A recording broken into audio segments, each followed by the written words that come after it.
Yeah, so we are dealing now with electrostatics in matter. In matter, the main issue last lesson was polarization fields. So we have a system with many, many dipoles inside. We are thinking also about charges. The charges and the dipoles together induce electrostatic fields, and we want to calculate them. And the effects were shown to be, in my opinion, very beautiful through a theorem that is given by Griffiths. The theorem, this is just a reminder, states the following. So we think about some system which has a polarization field. So this is a polarization. Polarization is, of course, a vector. At different locations in space, inside the medium, in principle at least, we have different polarizations. And what is the polarization? I just go here to some small box. And inside the polarization, there are many small dipoles. They are pointing maybe in different directions, etc. I sum up all these dipoles, the microscopical dipoles, and this gives me the capital P polarization field. So we have, on the one hand, a single dipole is usually denoted by small p. I hope you can see the difference. This will be a single dipole. And the big dipole, the polarization field, is used the same letter, but it has even not the same units, because the polarization is the total amount of dipoles here, summed up in a vectorial way, divided by volume.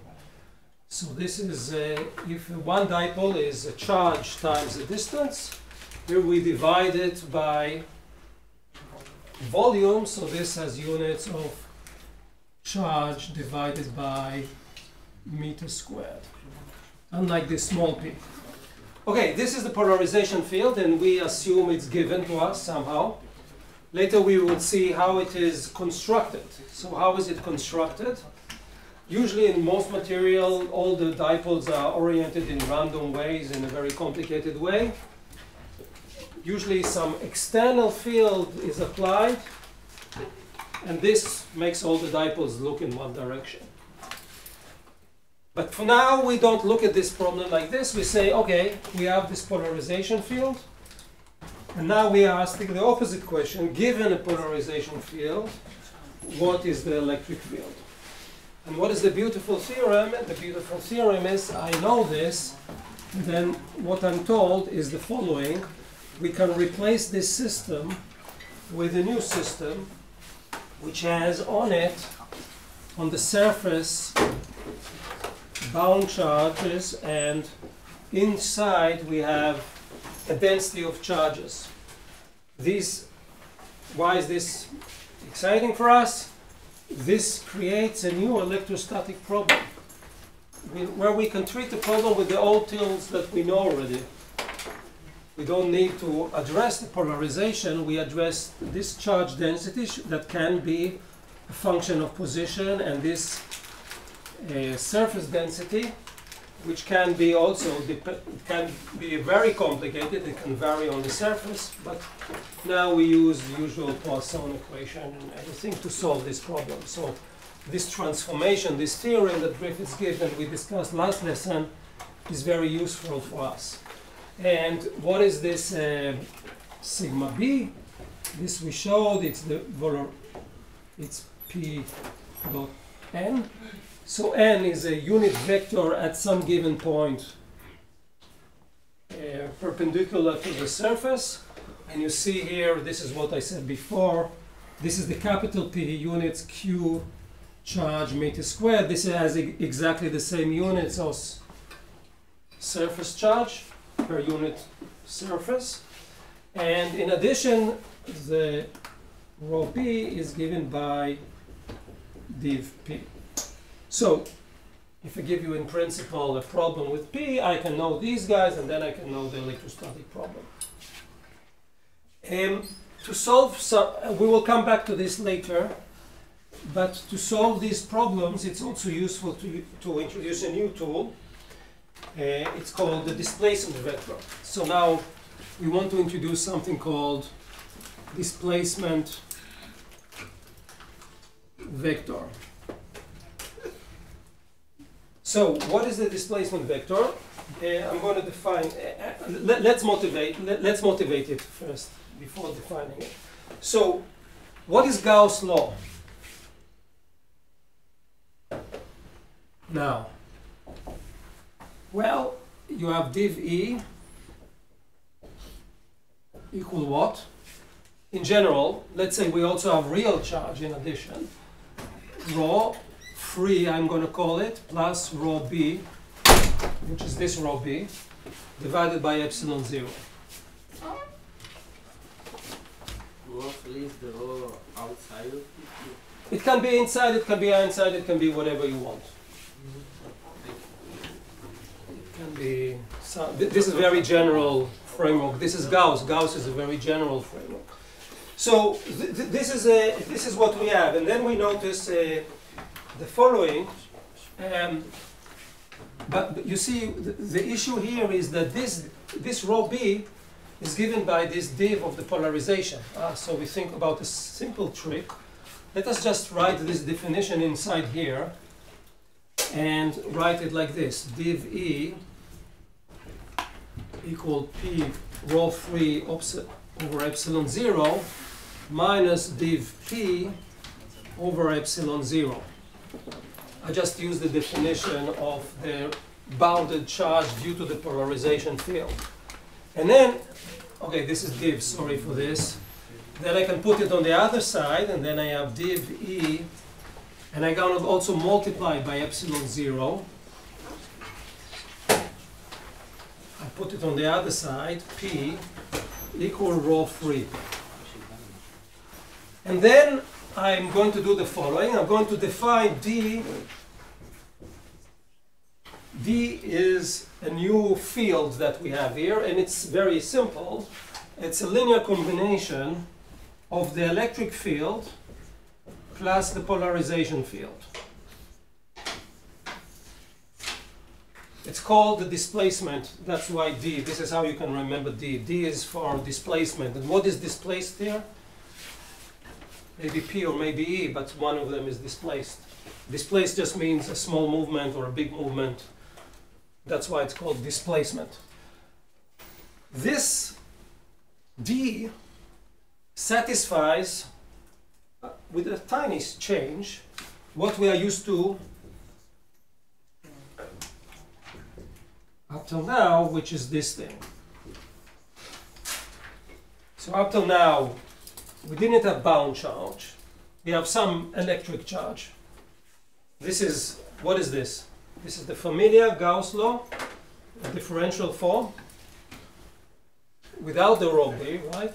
So this is what we had before. There is a small difference, and that is we used here in the original equation this annoying epsilon 0, so now we put it inside, and then this is the same. So up to epsilon 0, this is the familiar Gauss differential law that relates between, usually up to now it was between E and the free charge, and now it's between D and the free charge. So again, we go to something useful. Now, I'm not saying here at this stage, is this useful? In some cases it is, in some cases it's not. When is this useful? If someone tells you, gives you a problem, and he tells you, or she tells you, what is the free charge? If we have the free charge, someone gives you this information, you can solve maybe this equation.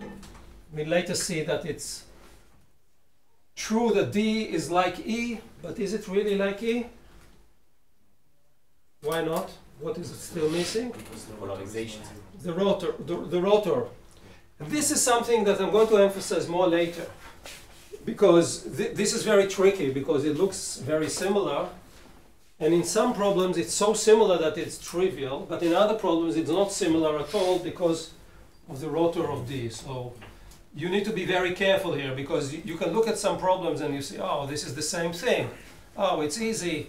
I just need to change the prefactors. But if you have a non-zero curl of the fields, you are in trouble. And where do non-zero curls many times happen?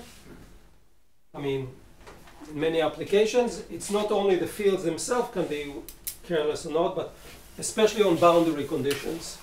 So the boundary conditions where of electric fields and displacement fields can be different, and you need to think carefully about them, and we will discuss this soon. Okay, so now before continuing, let us go and use a simple example, or not so simple. Maybe it is simple and maybe it's not. I don't know. So let us solve one example. Just to get used to these notations and to see how we work, and we can solve problems in two different ways. The problem is relatively simple. So let us, first of all, just copy the definitions. Epsilon 0 E plus P that we were going to use, and we're going to use also div D equal rho F. So what I'm trying to, in this exercise, to emphasize, I can do the following. To solve problems in general, I can do two strategies. I can say, let's say I know P, I can then calculate these guys, and then I can calculate the electric fields. That is method number one, very general method. Method number two, let us first calculate D and then continue. And these are two methods, and what is better? Well, in this simple problem, both of them are easy enough. But in general, you can choose your poison. You can choose poison 1 or poison 2 to solve problems. So, and what we're going to do, we'll solve the problem now with this method and then show that it is equivalent to this method. It will not be evident that it is the same. Actually, in this problem that I'm going to solve, this method is going to be so trivial that we're going to solve it really easily. So the idea is the following. The problem is, I have a material. Here we have free of charge and polarization.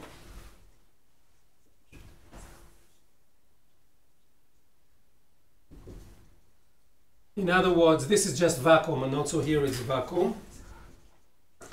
And here we have position, which I call D, so this is the z-axis. This is position that I call 0. And inside here, I'm going to give a polarization field that, for simplicity, will be some function of z, and soon I'll specify this function. It's pz.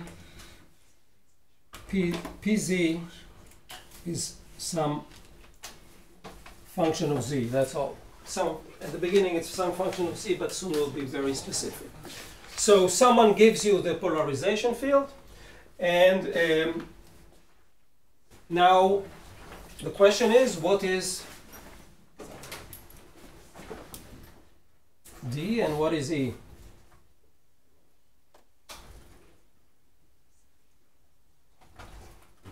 And from physical point of view, the D is mainly just a tool, and E is the real electric field that we're really interested in. So from symmetry in this problem, D and E and P are all parallel one to another. This is obvious from symmetry. And what else do we know? We know that div D is equal 0. Div D is equal 0. Why? Because there's no free charge. Yeah, there's no free charges. This is the very simple thing. What else do we know? We know this medium is altogether, it has a polarization field, but it means that there's no net charge. There is no net charge altogether. No net charge, which is again this rho free is equal 0, and then we're going to at least assume here E z to infinity, because this is neutral, is going to be 0. Far away, we assume that E is 0. What is the polarization at z to infinity? Could be minus infinity. Is the polarization is? It's trivial. There's nothing here, right? So it's also 0. But then if div d equal 0, then what? What is d? 0 plus 0, d is going to be 0, and div d is all over the space is 0, so d is 0 everywhere.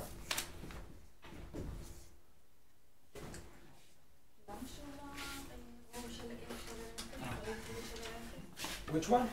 This one? Simply by the construction of the question, I just say that there is a polarization field.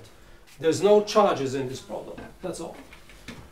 So now we have d equals 0, and then we know immediately what is p is given. So what does it mean? We know p because d is 0. Okay? So what is d? What is e? It's just I use this equation. This is 0. I need minus to b over epsilon. move it to the other side, and that's it.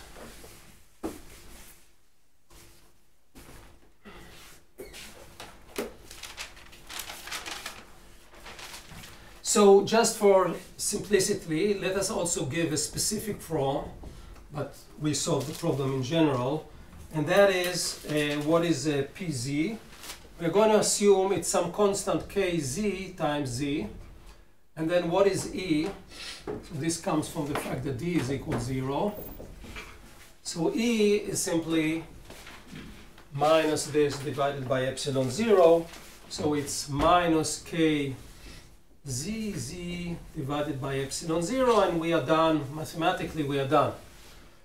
And it was very simple, right? I didn't do anything with this problem, actually. Okay, this is a good method because it's simple, but is it really good? I'm not sure, because it doesn't give you so much insight. So let's solve it with the other problem and see that they are equivalent. I can now take this guy, and I can construct the charges, the bounded charges that we talked about before, and see that these bounded charges give you the same result as this one. This is what I'm going to do. And this is also not difficult, but let us do so method number 2. This is a way to check that we didn't make a mistake. I don't think we made a mistake. I don't remember where I took this problem from, but maybe it's in Griffiths.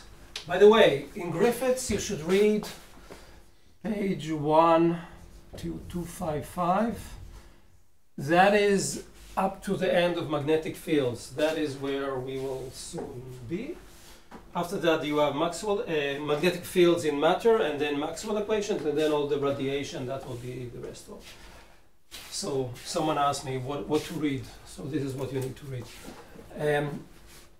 Again, I want to emphasize this point because it was asked in an email. There are many examples and nice discussions in Griffiths that you should read, just because he's a beautiful, he knows how to write. He's a much better teacher than I am, I think. So you should read that book if you have enough time, if you have some life. Okay, so the first question is what is rho b? Of course, we need to determine rho b in order to solve this problem. And remember, what do we have here? We have here d, and we have here 0, and then we said we have a polarization field that is 0 down here. So down here there are not many dipoles, and up here there are many dipoles when z is equal to d, right? They are changing in this direction. So what is rho b? This is simply this equation. So even I can take, this is why we choose this linear simple problem, but you can do it in more general, maybe in an exam. So rho b is minus div p. And okay, here it's a linear function, so I can take this derivative, and this is minus k. So the charges, you want to think about them inside.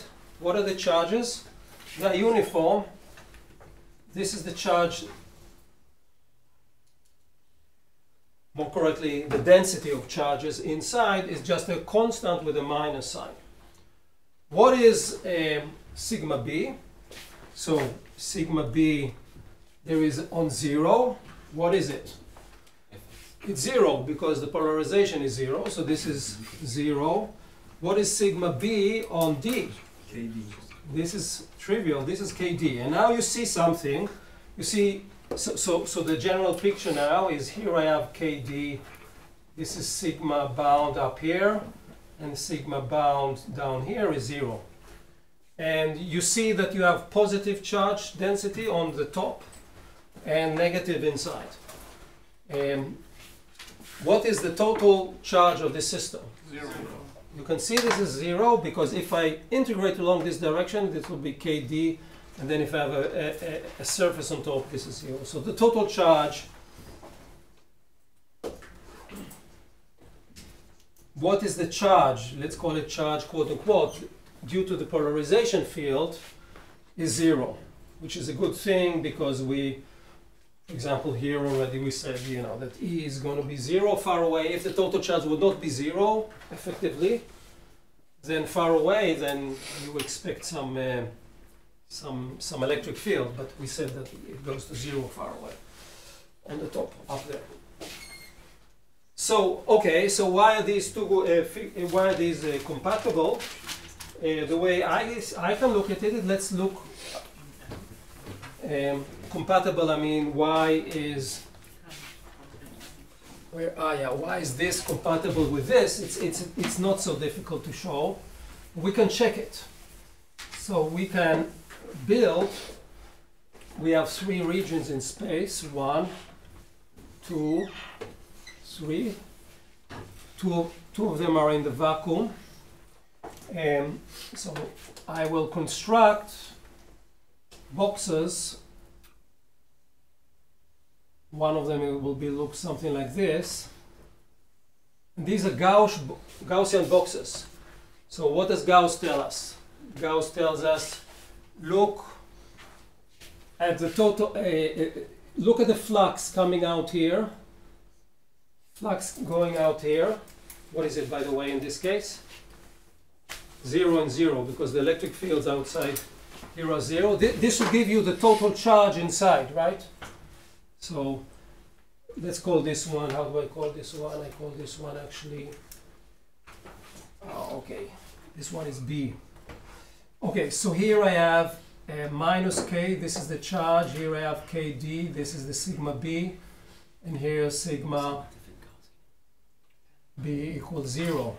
So using box A, box B, I think it's trivial to understand why the solution that given before is valid. Why? Because the fields here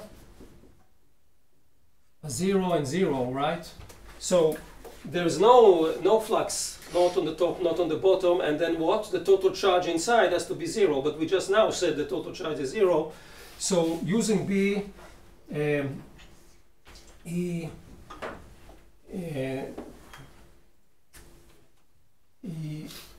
A is going to be equal to 0, no charge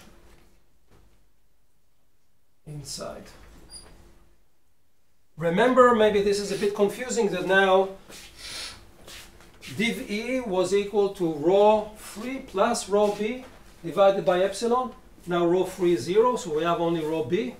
And this is what I'm doing here.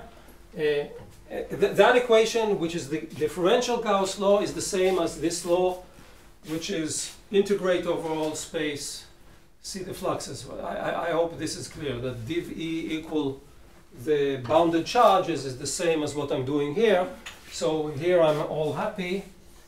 It works here because we got the solution here equals 0. So again, what I'm doing, I'm taking the solution from here, and I'm just checking that it is consistent with this method. Of course, you can start with here and get that one, but I'm not doing that.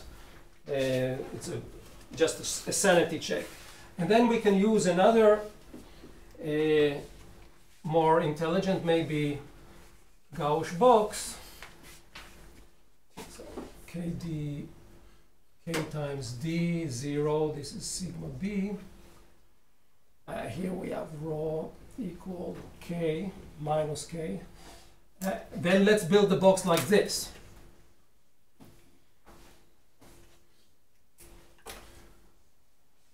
Here it's slightly more interesting because we do have a field inside, which we know, this is this one. And we do have charge inside because this is given by this one, right? So I can calculate the amount of charge here. Down here there's no charge, right? Because down here there's no charge. So there's some charge inside here. And this will has to cancel all the fluxes outside of this box. Okay? This is clear? This is not clear? I think this is clear. So this is just a Gauss box like in... So what are the fluxes? There are no fluxes in this direction, of course. There are no fluxes in that direction. And is there a flux coming from here? There's no flux. So what we need to check is the flux coming out here and see what is its magnitude. So what is this point? I'm going to denote it by Z prime. This is Z bar. Why do I denote it bar? I can choose the box. I can put it here. I can put it a bit higher, lower, some height above zero, which is this zero. And then it's very easy to see what is the charge in, let's call this one A. Total charge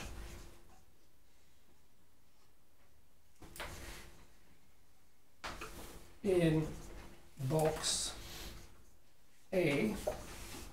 What is it? It is the charge density minus K. That's this is the charge per unit volume times the surface up here of this squared times Z,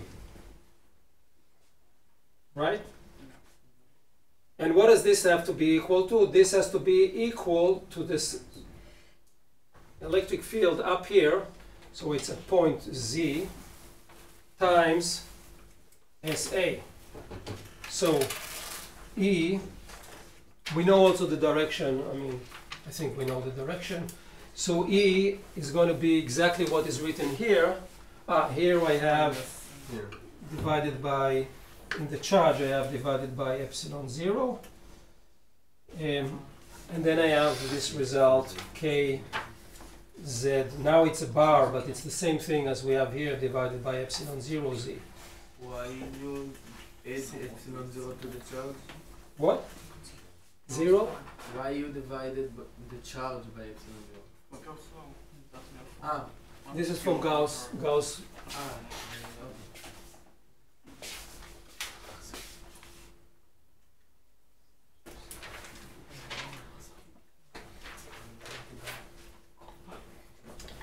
Gauss, the integral Gauss, not the div Gauss, not two Gausses. So I think we are happy with this guy, but we are also facing a problem because what did I do here? I gave you P and then I found E. That's one set of questions which are fine, but usually if you are thinking as a physicist, you have some material, you cannot go inside in this position here unless you are a very good experimentalist. Usually you cannot say what is the polarization field inside the field. What do you know? For example, you apply an electric field far away, here. You control it in this area, and this induces a dipole. This is an induced dipole. You create the polarization field from the outside. But how does this work? So now we're going to discuss this, and we're going to discuss it in the context of a special example, and these are called linear fields. Linear dielectrics. In general, this is a super complicated problem, but we will use a fantastically useful approximation called linear. Every time things are linear, they are simple. And the good thing is that when the electric fields are small, this approximation is very broad in its scope. So let us now, this was not a linear system in this case, because again, we give the polarization. How was it created? I don't care. Now let us assume that we use linear systems and see what is the theory there.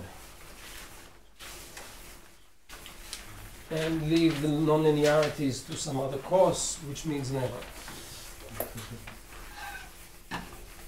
I don't know why this doesn't wipe out so well. Oh, maybe the red is not good. I don't think so.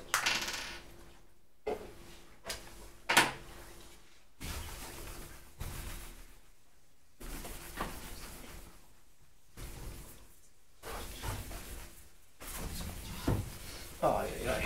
יש פה עוד אחד. את חושבת שזה הבעיה, זה המוחק ולא טוש? אולי. צודקת.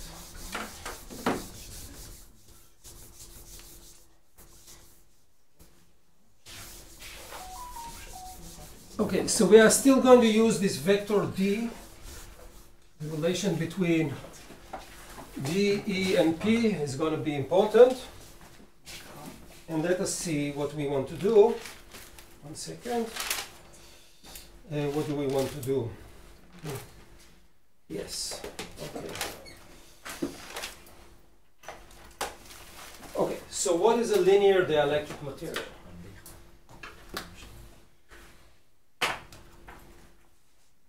Okay, so linear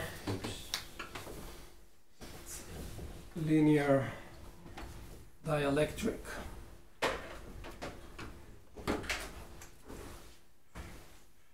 The idea is the following. The polarization field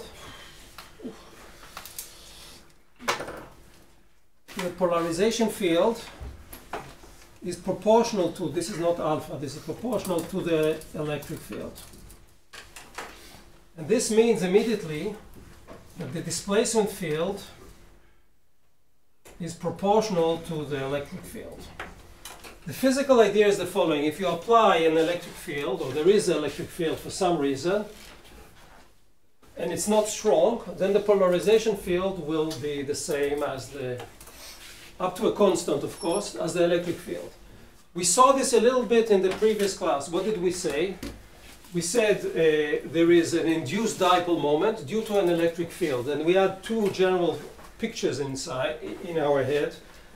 So let me repeat them. One of them microscopical pictures. This is macroscopical for a large system. So what did we say last lesson? We said that E is equal 0. Then we apply E not equal 0, but a constant in space and time on, this is the charge density of, let's say, hydrogen. And then we said, okay, it will look like this. It will be like a cigar. And if the external field is very small, this dipole will be linear in this external field. What is this? Microscopically, this is like perturbation theory in quantum mechanics, linear in the field. Of course, if the field is strong, this is not true, and you have all signs of correction. So what we are saying here is that this microscopical picture translates into some macroscopical phenomena, which is the linearity. Now, of course, when people build the theory, like people like Maxwell, they didn't know anything about the hydrogen atom. So this was picture 1 microscopically, and then we had another picture 2, which was we have some system which has permanent dipoles, but they were all oriented, let's say in this region, all of them were oriented in a random way. For example, think about a gas of atoms. Each one of them has its permanent dipole, not a spherical object, but some dipole. But everyone is in different direction. Here floating in the air, and then we apply an electric field. What do we know? That these dipoles microscopically want to align with the field. This is because the potential energy will be minimized this way. And then when you apply a field, then all of them are going to be pointing like nice, good soldiers in one direction. Now, of course, microscopically, this will be at 0 temperature. In reality, if you have a temperature, some of them will be kind of rotating in this different way, but there will be more in the up direction. I think this is clear. So the prefactor here can be very complicated. We'll soon introduce it. It can depend on things like temperature, interactions. We don't care. That's the beauty of electrostatics. We don't care. There is some proportionality, And this you need to measure somehow. Tough luck, the details of the microscopical details of the medium are way beyond us. This is microscopical theories, but we assume that there is some linearity, and then we need to define things. So the first definition is to define this proportionality. This is proportional to, and then we want to say this is equal to epsilon 0, something called chi e e. And this, okay, now I can teach you a word in English. This is susceptibility, which is a very complicated word. Susceptible. What is susceptible? It means, let's say you are susceptible to some extent and influence. It means I can influence you. That's the meaning of the word. This maybe helps you remember that it is. Yeah, how do you respond to things? So, is the media susceptible? More susceptible means that this number here is bigger or smaller. That means you respond to something strongly or less. So this is the susceptibility, and this is the large P, and then this D is then given by epsilon 0 chi E times E. And then what do? We introduce this chi, and then we introduce another letter, just to confuse you, which might be not needed, and we will not use chi so much, but chi just says this is linear. We will use something else, which is E0. I'm going to call it epsilon. It's a bit confusing. This epsilon has no units. This epsilon 0 is the usual dielectric constant of the vacuum times E. So you all see what is this epsilon. It's simply this thing. This epsilon also has a name. It's called the relative permittivity, because epsilon 0 is the permittivity of the vacuum. So this is called the relative permittivity. Relative to what? To the vacuum. When epsilon is, sometimes it's ER. When this E is 1, this is the vacuum. So in this case, the polarizability, by definition, that is given here, is easy to understand. It's epsilon 0, epsilon minus 1, E. So this is also, we can put this. And here you immediately see if epsilon is 1, what is the polarization? Is 0. Polarization of the vacuum is 0. So this makes sense. And then we can measure this, let's say at some temperature and some normal, let's say 1 atmosphere temperature equal 20 degrees or something like that. We can measure epsilon. And this is the system. So let's say air. In some normal conditions, it will be close to 1. So in air, we say it's nearly 1 because air is not vacuum because you are breathing. Then in water, for example, this is a well-known example, it's 80. This is a huge number relative to usual materials. In salt, it's 5.9, which is also quite big actually. Etc. Okay, so you can find these numbers in some tables if you want for certain conditions. They were measured and we can use them. That's what I'm going to say about them. We cannot calculate them. So now let us do the simplest, trivialist problem and then explain why is it trivial. So it will be very trivial. But the goal is not to show you something trivial, but to remind you when such problems will become non-trivial, and just understand it a bit better. So this is the thing you need to check out when you solve problems. So let's assume we have a free charge. This is a free charge, it's not a bounded charge, so I use the word free charge QD. in a linear medium, in a linear medium, what is E and what is D? And what is happening here? Well, something very simple is happening here. We have here a charge, let's say it's positive, and then what happens, the minus, this is my very humble attempt to plot dipoles. This is minus, plus, etc. So again, this inside here is the plus charge, and then you have a medium. The medium is linear. What will happen? The dipoles will want to orient these are the dipoles, so these are lines coming together. And what will happen is, or reasonably to happen, is that the minuses will be attracted to this charge because it's a plus. That will reduce the energy, and then you will have this thing. Now, let us say we look at some region here. Of course, microscopically, all these minus charges. So if I look here, this QD is surrounded by negative charges, and then the total charge will be different. Of course, this is not really a good picture. Why is it not a good picture? For our purpose, this is the true picture. This is what is really happening, because this is microscopic. So, if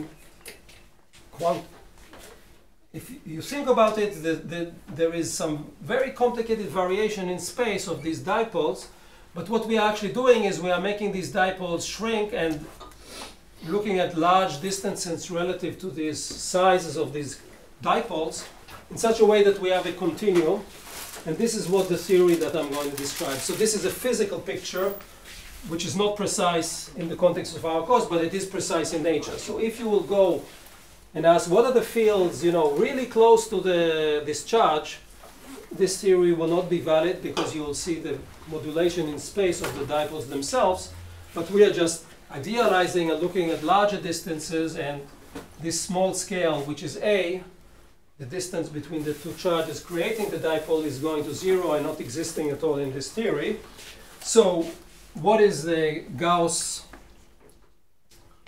integral law? Well, let us think about it. What is it?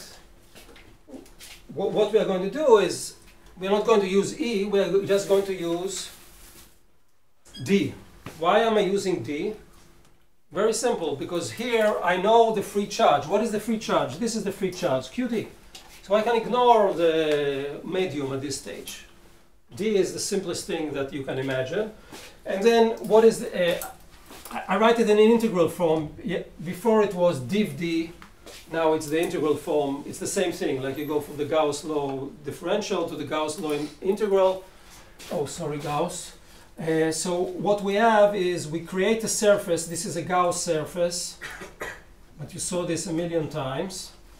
But now the issue is I'm going to use ds, and this is equal qf. Remember, there is no divided by epsilon 0. This is what I did at the beginning, right? So now it's only qf. It's a small modification of Gauss law if you want, because of the units of d. But this we solved a million times. Using symmetry, we create, what is this surface? It's just a sphere. And we know the result, which is trivial, it's simply D equal Q D 4 pi r squared r. Because the surface of this object is 4 pi r squared. That's the size of the surface, and then I divide it by a. And what is this? What is this law? This is up to some constant, is simply Coulomb's law. Now we can use simply the relation between D given here and E, and then you get something trivial, which is E equal QD. Let's write it like this, r squared, which is 4 pi epsilon 0, which is the usual thing. And what is the new thing? It's simply this E. That's all. So what happens here, if we are in water, this E is 80. So this is just Coulomb's law, the usual Coulomb's law. And the effect is to reduce it by 80. You dump the strength of the field by 80, which is a big thing. If I reduce your height by 80, that is rather a lot. But this is related to water, and then if I do it in salt, I reduce it by the size of 6. That's all. So now you fall asleep and you say, oh, all the problems are going to be simple, because all I want to do is just I replace epsilon 0 with epsilon. And that is wrong. It did work here, but it worked here because there is a hidden symmetry. What is the hidden symmetry here?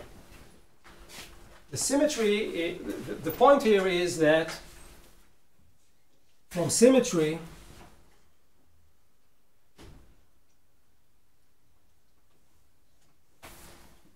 in this problem, rho to D, by the way, if you have D and you have E, you can calculate P.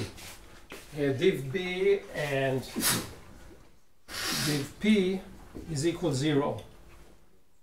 So, and that's why this problem is very simple to solve, and there's no rich physics, and it's just replace this. I mean, I'm not saying there's no rich physics. There is rich physics because you are modifying Coulomb's law, but from point of view of solving it, it's just replace epsilon 0 by epsilon 0 times E.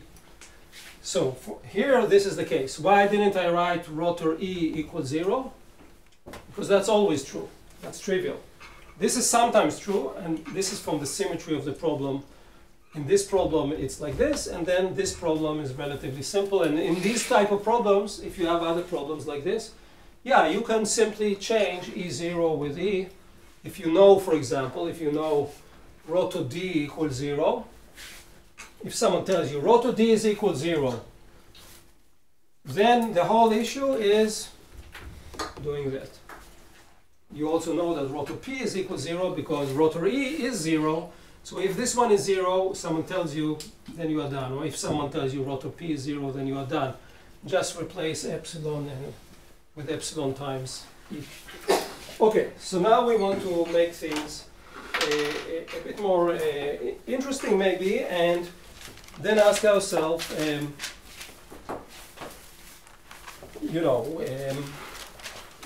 where does this show up? Okay, it shows up, I can invent millions of problems where rotor P is not equal 0, or rotor D is not equal 0. So this simplifies the solution, just like electrostatics.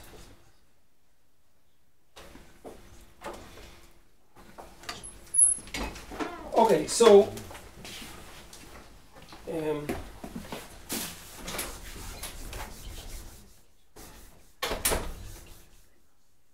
let us look at boundary conditions with two systems.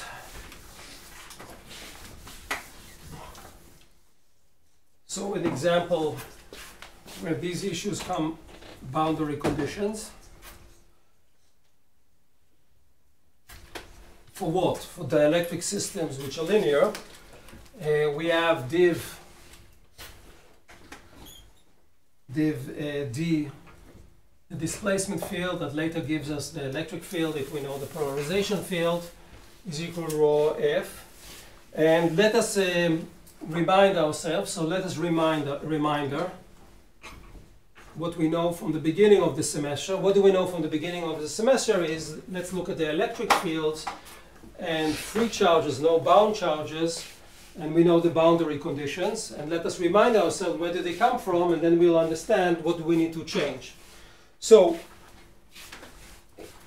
what we usually do is div E equal rho divided by epsilon 0, and then we say also rotor E is going to be equal 0, and then we have E dA is Q enclosed in the box divided by epsilon 0, and we have EDL, this is the same thing, equals 0. So you all remember these laws that you use many times, and then we apply them on the boundary between two systems. So let us do it very quickly and then see where we need to make changes when we deal with D. So we have, this is boundary, this is material 1 and this is material 2 up here, and I'm writing here the components of the electric field parallel and perpendicular to the field. And then we are going to give them names. One of them is E1 up, and this is E1 parallel, and here I have E2 parallel, and here I have E2 perpendicular. So this plus is perpendicular, and these two lines are parallel to the surface that is coming outside of the two things, and this is material 1 and this is material 2. And what did we say? I hope you remember this. Rotor E equals 0, of course. What does this say? What does this tell you on this boundary? You know this, you should know this. What is the, from here, what do we get? Does it, the perpendicular or the parallel is coming here?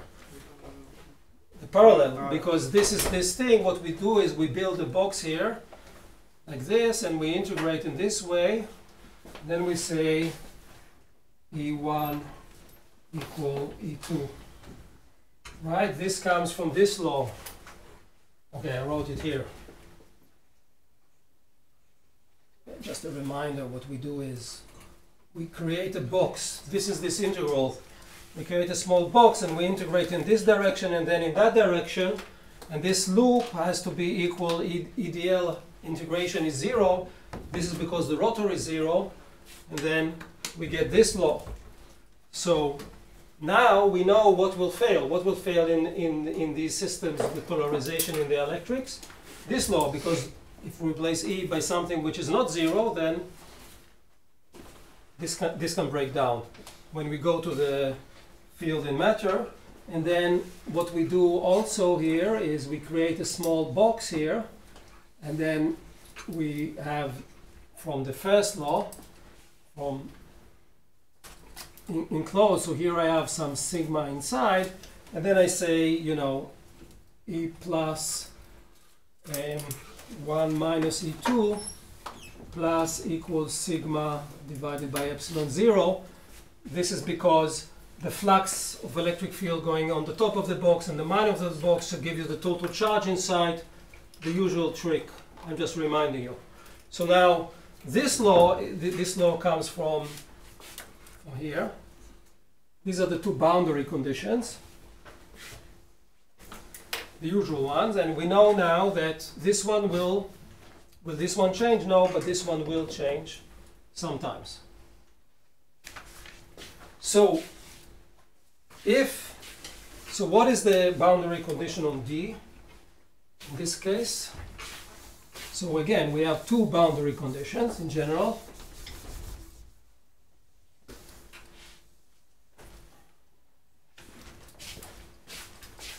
So in our case,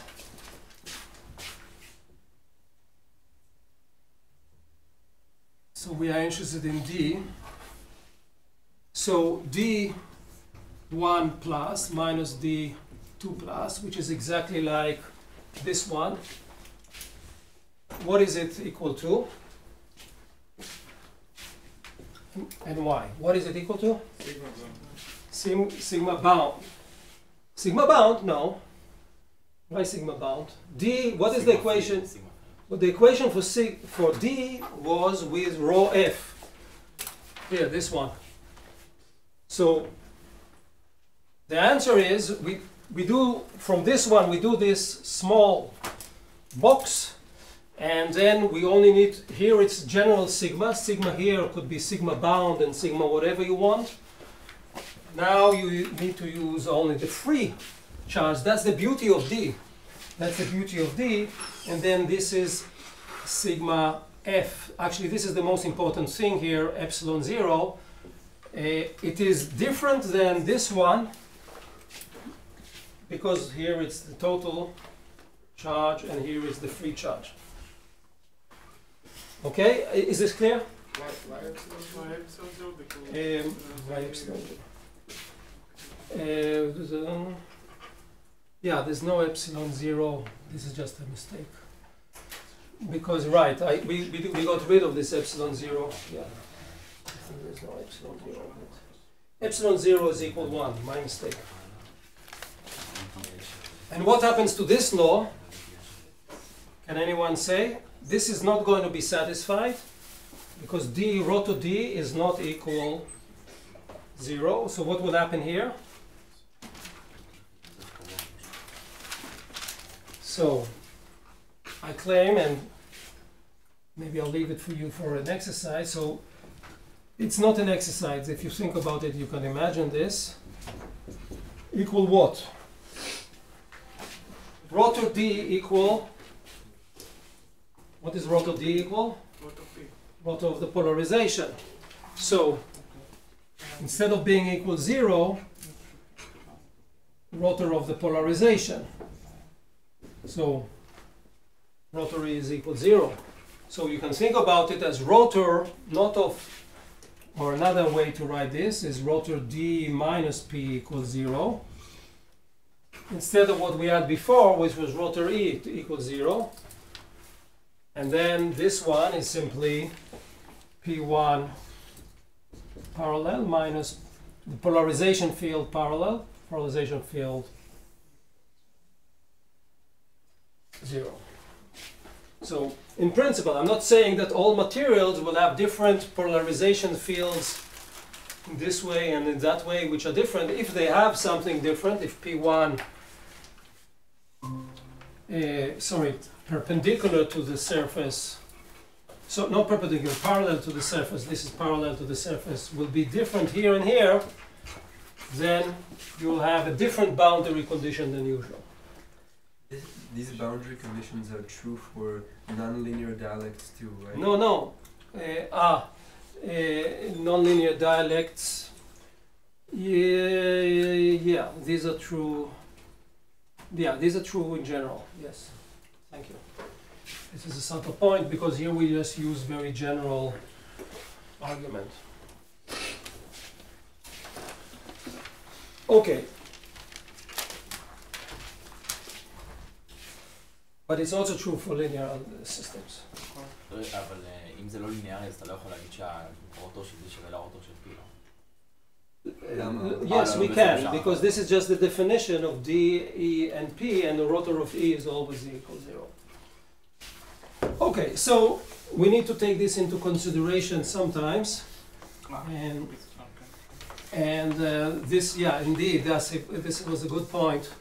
This is general, actually.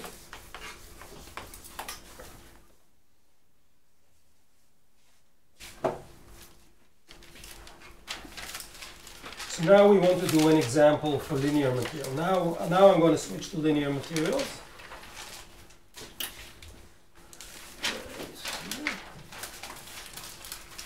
Okay, so let us write down I'm going to deal with linear materials, and it's useful to write down these equations with all these definitions.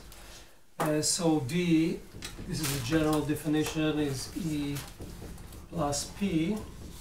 And then we have div D equal rho free. And we have, this is the linear material assumption, epsilon E, small epsilon R. These are the three equations I'm going to use. Okay, so we have a, like before, we have some system. So here we have a vacuum. But now what we are going to do is we're going to apply an electric field E0, which is controlled by the experiment far away. So some guy gives you E0 in the Z direction. You apply it. Then what happens? the material polarizes before the switching on of this field. The polarization was 0, you switch it on. Now all the dipoles want to orient. They themselves create an electric field, and we want to understand what's going on here. So this is a external field is E0 times Z. This is what we are given. What else we do? We have to know. We have to know what's this epsilon, of course.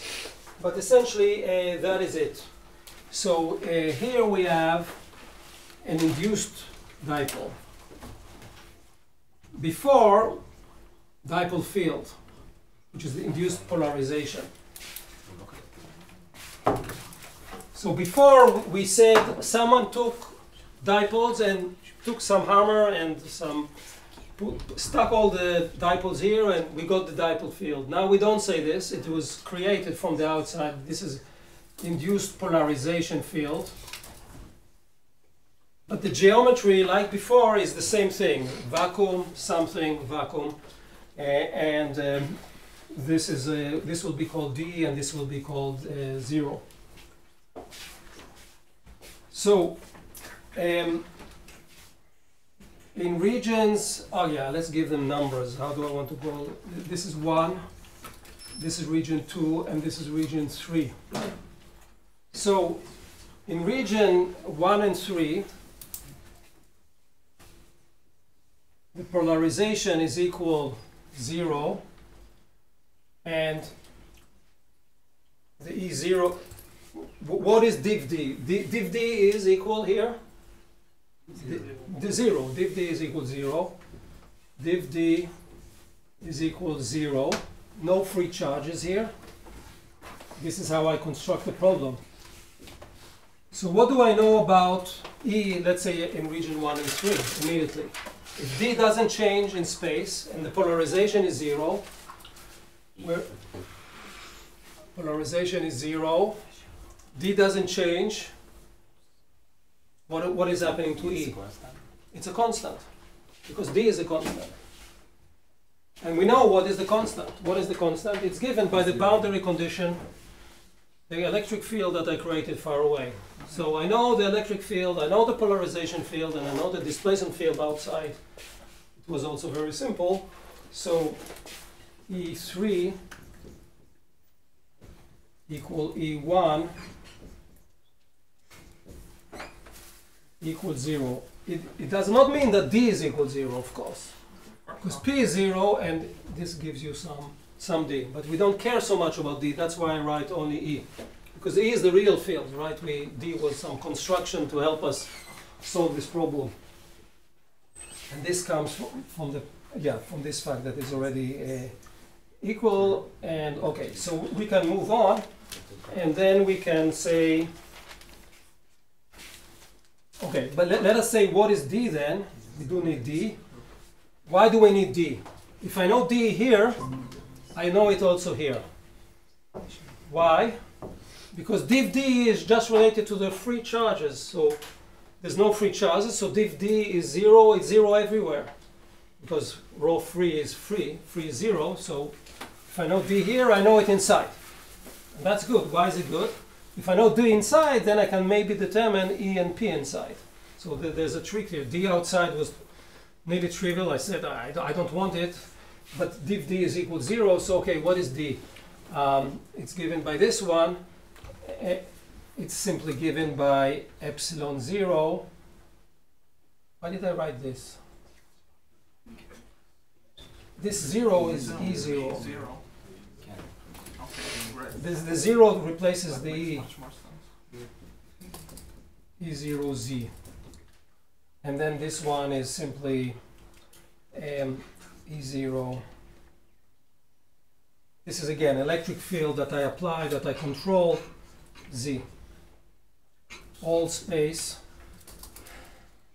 since div D equals 0, because there's no free charges. But the point is that it's all over the space. So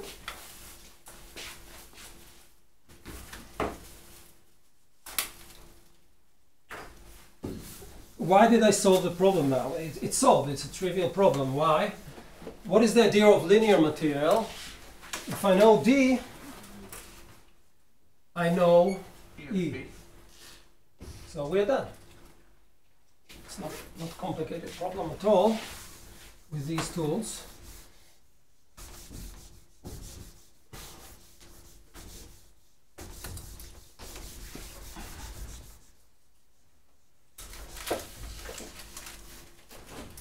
So if we know D inside 2, okay, D inside material gives E, and this is because the systems are linear. Here I use the linear assumption of this law, and then I have this E. So what is this E? I just need to, you see here I have epsilon 0, here I have epsilon 0. This will cancel out, and then I get Ez is equal E0 divided by epsilon. Epsilon again. Epsilon is the relative permittivity, so if let's say 80 in water times Z.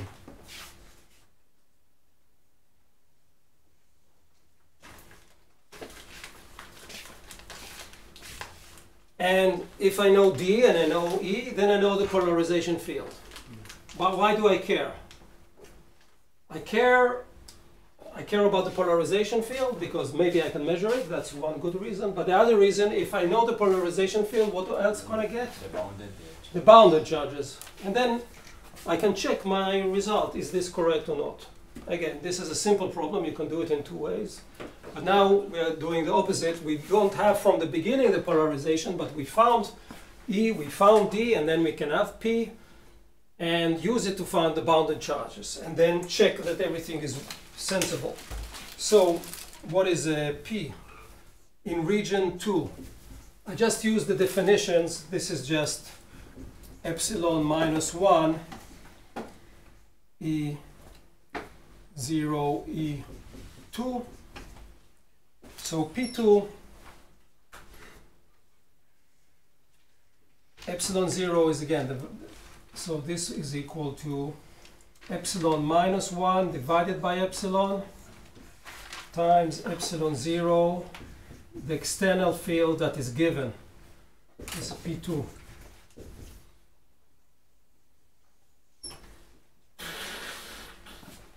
The P2 itself is independent of space. Why? Because the electric field is independent of space, and also the displacement is independent of space.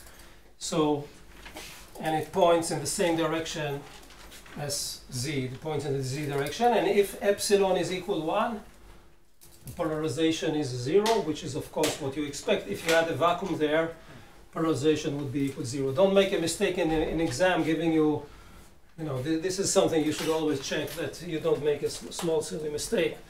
This has to be the case. So this is the result, and then we can say what is the effective system.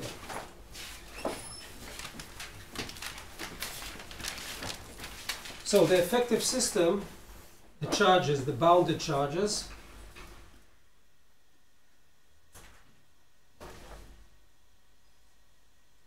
what are they inside?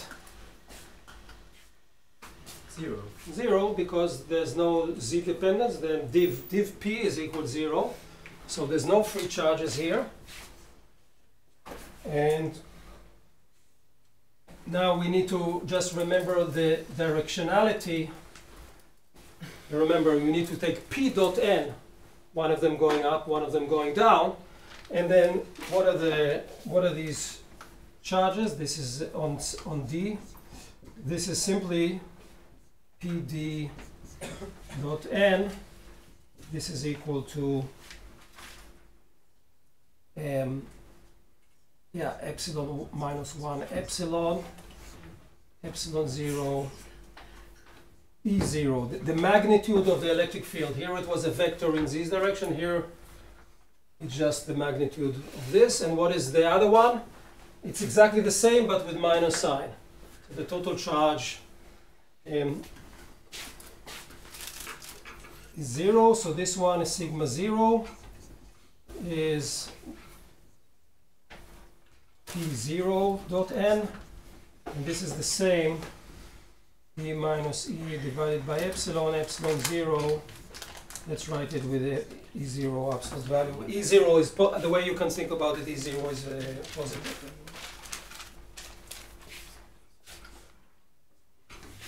And now, I don't want to check again these boxes, but let's do one of them, the simple one, and then you can also check the other one. So let us create Gauss box. So we have this material, this is B, this is 0, and I'm going to create it like this.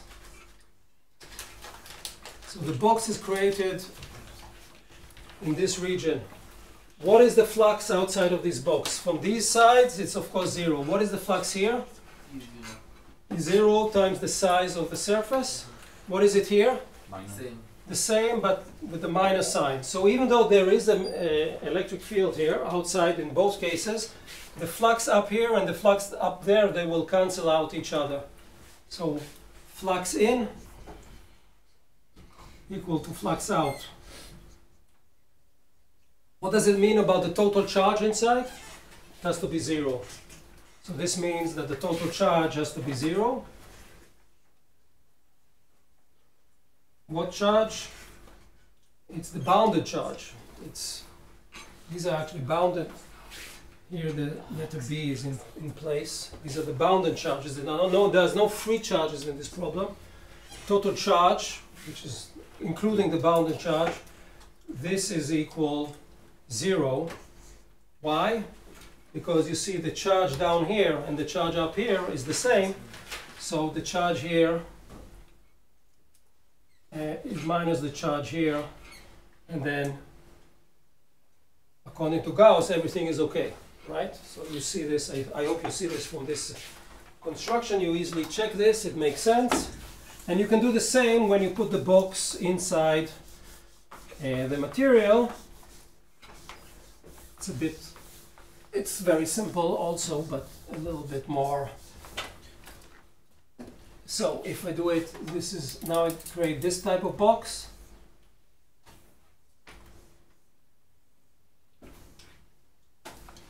So there is a flux here, there is a flux here. What about the flux here? There is a flux on top. There is a flux. What can we say immediately? The flux coming in and the flux coming out cannot be the same, right? Why? Because here I have charge. I can also do the calculation.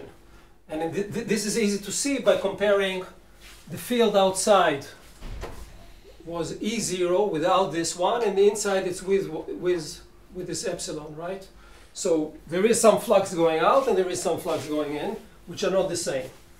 Flux, let's call this flux,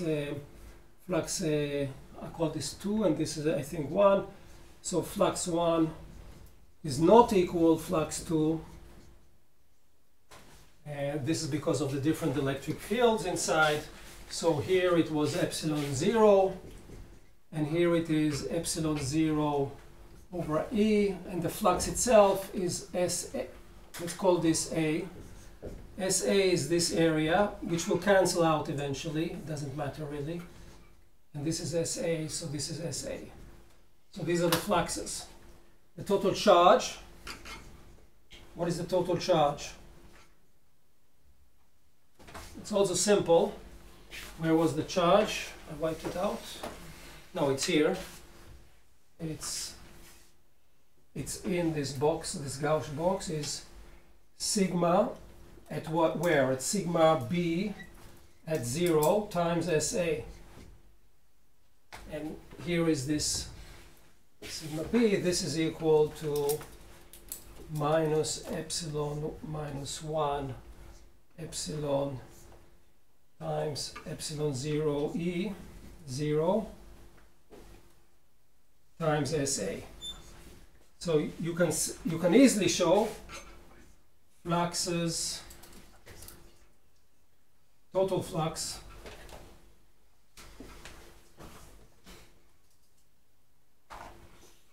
is equal to the total charge with the correct constant, which is epsilon 0. So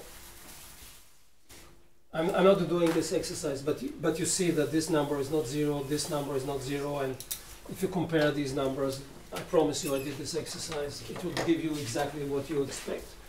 The usual Gauss law with bounded charge. Okay, so here we are done with electric fields in Major, so now we're going to go for a 10 minutes break, and yeah, we will continue with magnetic fields soon. Okay, so to proceed further, we need to introduce the magnetic field. So this is chapter 5 in Griffiths.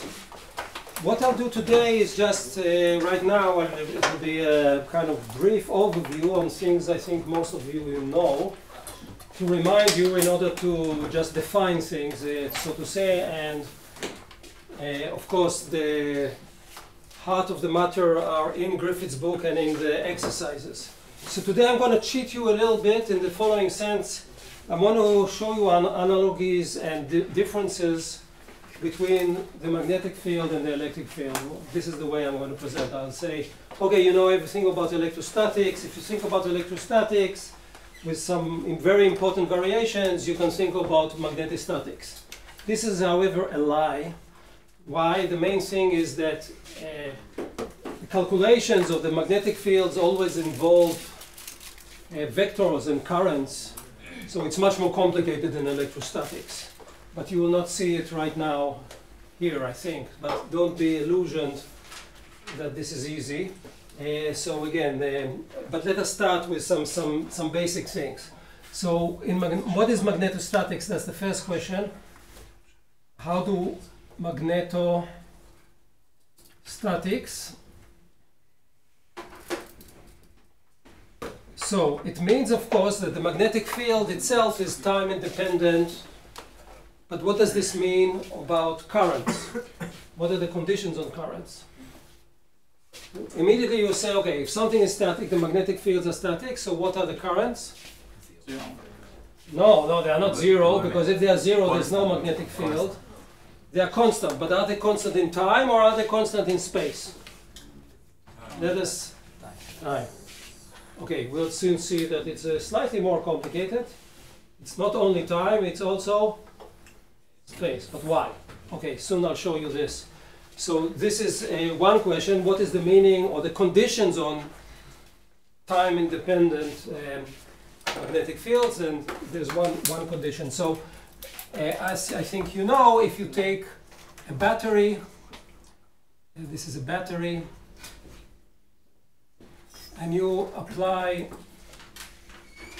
this is a switch that you turn off, and you create some currents. These two currents repel each other. The wires repel each other. So I guess the first guy who saw this effect, maybe it was Ampere. What did he say? What does a battery do? It puts charges on. You don't know anything about magnetic field, so there's charges here and there's charges there, and then they repel each other. But this is not what is going on, as we now know. First of all, you can switch by twisting this wire and making it in the other direction, twisting it mechanically, and you can make them attract suddenly. But then you can say, oh, I twisted it, so maybe that caused the negative charge and positive charge. But the simplest thing to do is, let us put a charge here at rest. What will happen to it? The answer is nothing. The reason why it's nothing is that the magnetic field is proportional to V. This is Lorentz law. And if V is equal to 0, nothing happens. On the other hand, if we had here charges, and we had here a particle at rest, this will start moving, because if there is an electric field close to this charge, due to some charges, you will go and you will feel the force, and this test charge will go away.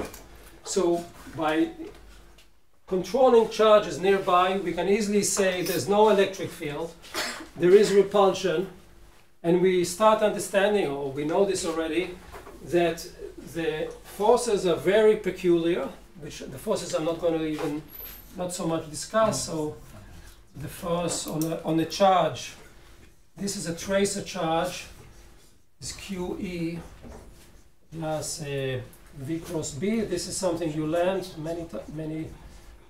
many courses. I'm not going to discuss it, but this is how you know that in this experiment there is no E if you put the charge at rest, while if it's not, then okay, you'll get some motion.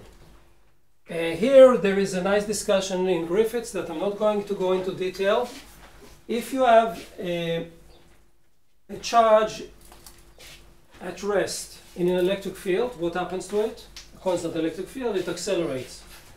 If it accelerates, it's changed its energy. So it means that the electric field did some work on the charge.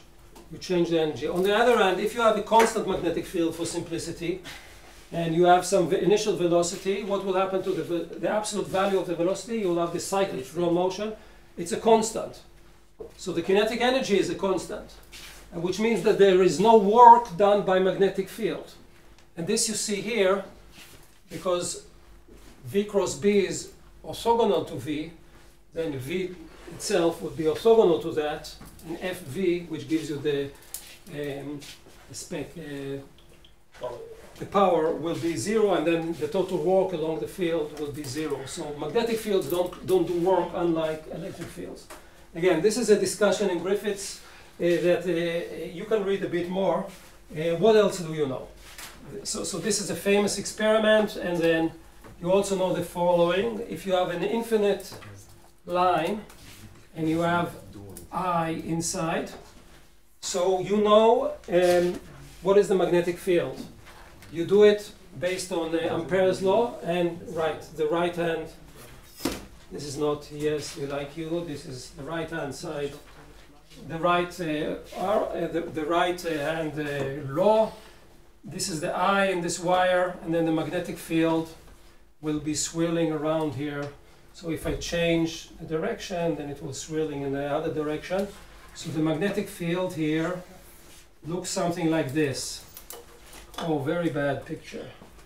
This is coming out of the, this is like a plate coming out, and these are circles.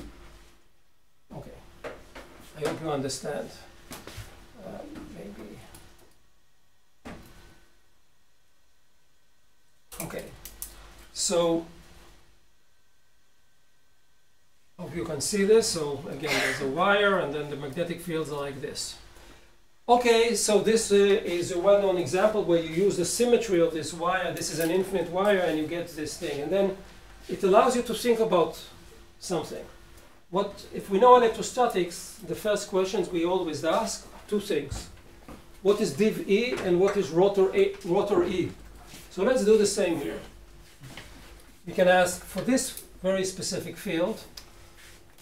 We know the field, you know, it decays like 1 over R, and it's proportional to I. We know all this stuff.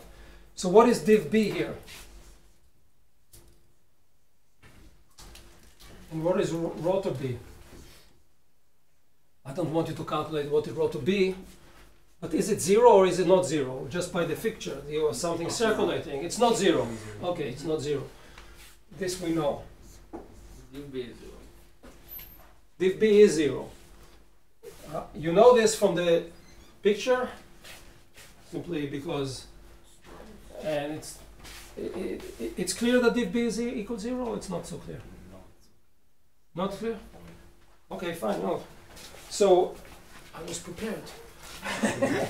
So div, the B, okay, this is a side, B of R. First of all, you can look at it. I mean, div, think about electric field that diverges. It like, you remember my analogy with hair that diverges out. Here there is the only thing that is twirling, but B of R is B is a function of R only. So it decays like 1 over R. This is not so important. This you know, but its direction is B absolute value, which is a function of R. It's in phi direction. The phi direction is usual phi. And then div B, the relative part of div is going to go into 1 over r d over d phi. This is the phi component, which is the only relevant component for BR. Okay, this is a mathematical thing, so you can easily show it with cylindrical coordinates that div B is equal 0. But again, if I had fields going out like that in the plane, that would be divergent field. You can see it from the picture. So, Okay. Yeah. Would we ever have a problem with div B not equal to 0? that is exactly my motivation for this thing. I'm building the suspense. So we see here in this very simple example, I'm imagining how Maxwell thought about these things. So he saw, maybe he saw this, I'm not sure that this is the correct. And then he asked himself a question. Is div B equal 0? Is it always or not? And we know the answer, you know the answer. Div B is always equal 0. But here in this example it's evident, and we want to show and understand why this is always the case, and rho to B is not equal 0, so what is it equal to? That is the scientific questions that we can progress now and ask ourselves these questions, and these are the basic theory of magnetostatics. We know also what is rho to B, of course. So let us answer these questions in generality, just as I'm telling you that this is how God created the world. So the 2 laws of electrostatics, in general, not for wires, magnetostatics, these are the 2 most important laws, is, as he mentioned, our friend, div B is always equal 0, and rho to B is equal to some new constant, mu0, that we'll soon introduce, times some j. J can be a function of ROT, and J is current density. It's like current, we'll soon define it, but it is a current density. And these are the 2 basic rules. Now, what do these rules say? What is the meaning of div B equals 0? What does it mean? Physically, or if you go to a pub, you ask, what does this mean? It means, for some people, it's very important. What? It goes in a circle? No, let's say you are looking for something in the world. No monopole? Yeah, no monopoles. Why? There's no charges, there's no such thing as magnetic charges. For us, maybe it's trivial, because we got used to it. If we have div E, we'll have here the rho, the charge density, which means there is charges for electric field. But here, if I write this as some rho for magnetic fields, this is 0. Now, there are people who took this seriously, and they devoted all their life to look for the charges that create this B. People spend their careers, maybe I'm exaggerating, but let's exaggerate a bit, to find this monopole, and they were not successful. How do I know it was not successful? I would hear about it if it was successful, and someone would get a Nobel Prize. That's why people look for it. The problem of looking for something that is not evident in our world is like looking for dark matter, for example. Some people love these things. They look for something that may exist and may not. What they usually do, they create bounds. There might be a magnetic charge, and we can bound it from above by some number. Because it's very difficult to prove that something doesn't exist. It's much easier to prove that something exists. So it's not, I'm not saying this is, some people look for it, but we believe there are no magnetic fields. And in my opinion, it's not evident that this is the case. I mean, I don't know, I don't understand deeply a law that would disallow this, but it is what it is. This is super important, of course. There are many consequences of this, but this is how the world lives. So sometimes I call this div B equals 0. no magnetic charges theorem. This is the same statement as written here. And this is called differential Ampere law.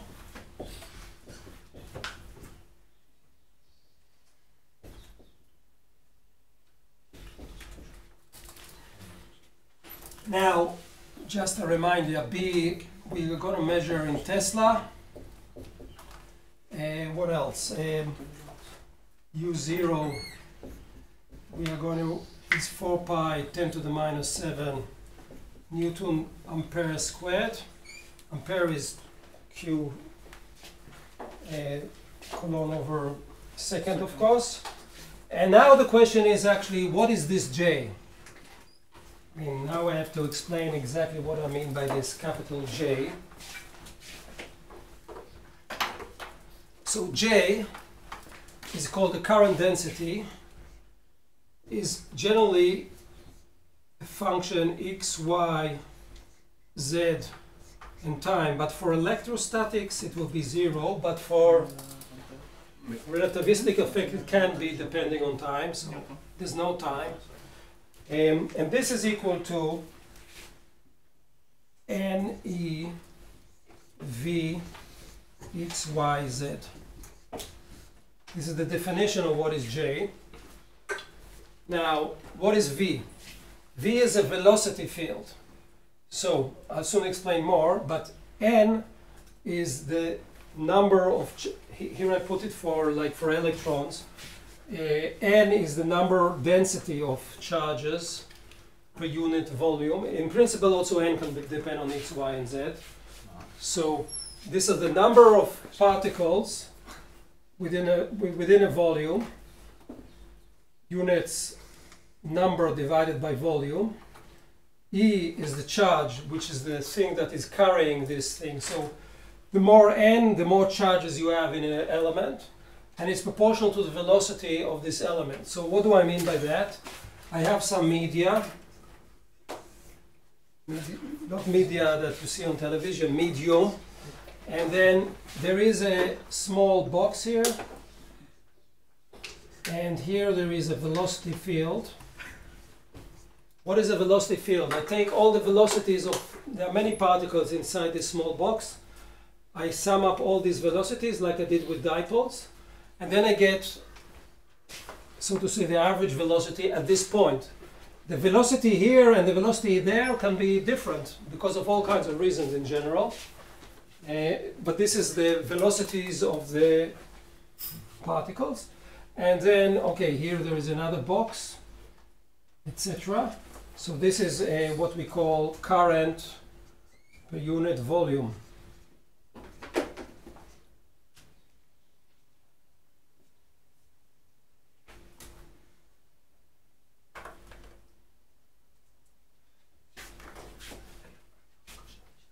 Okay, this J might be new for you, or not, I don't know. But it is related to what you are used to, which is current. Current is usually I. And this is simple. What is current? Current, I define here some surface inside, and I count the number of particles going through this surface. So, how many particles are going through the surface? This depends on what is the surface, right?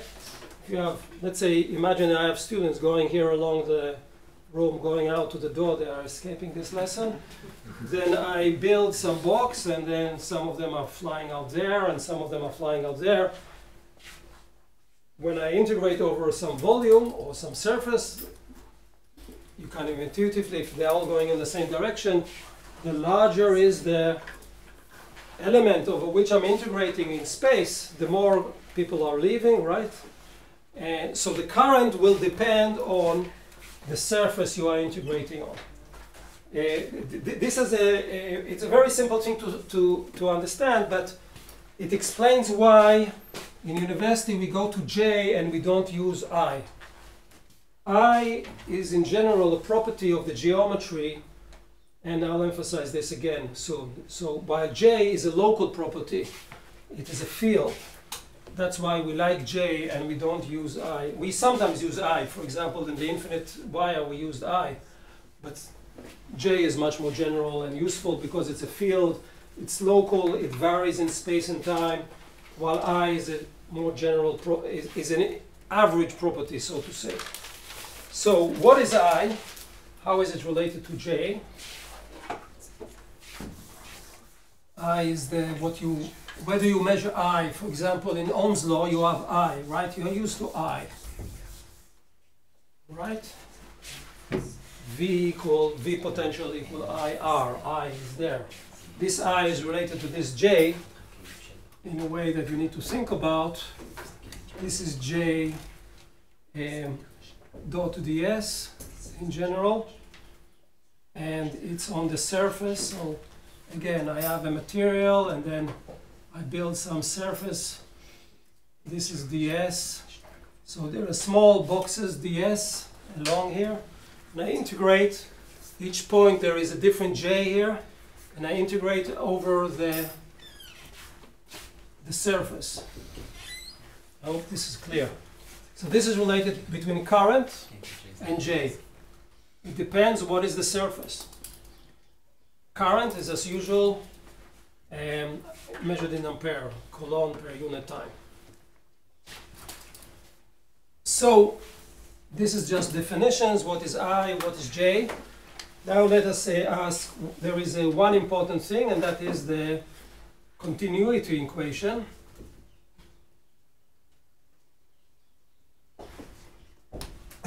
Which is something that you also may, I guess you know, and that is continuity of matter, actually.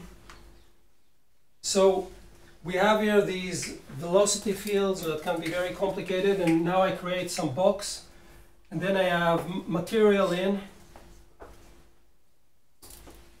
And when I mean in, it can be also out, depending. Let's say the velocity field is in this direction, and out here there is material out.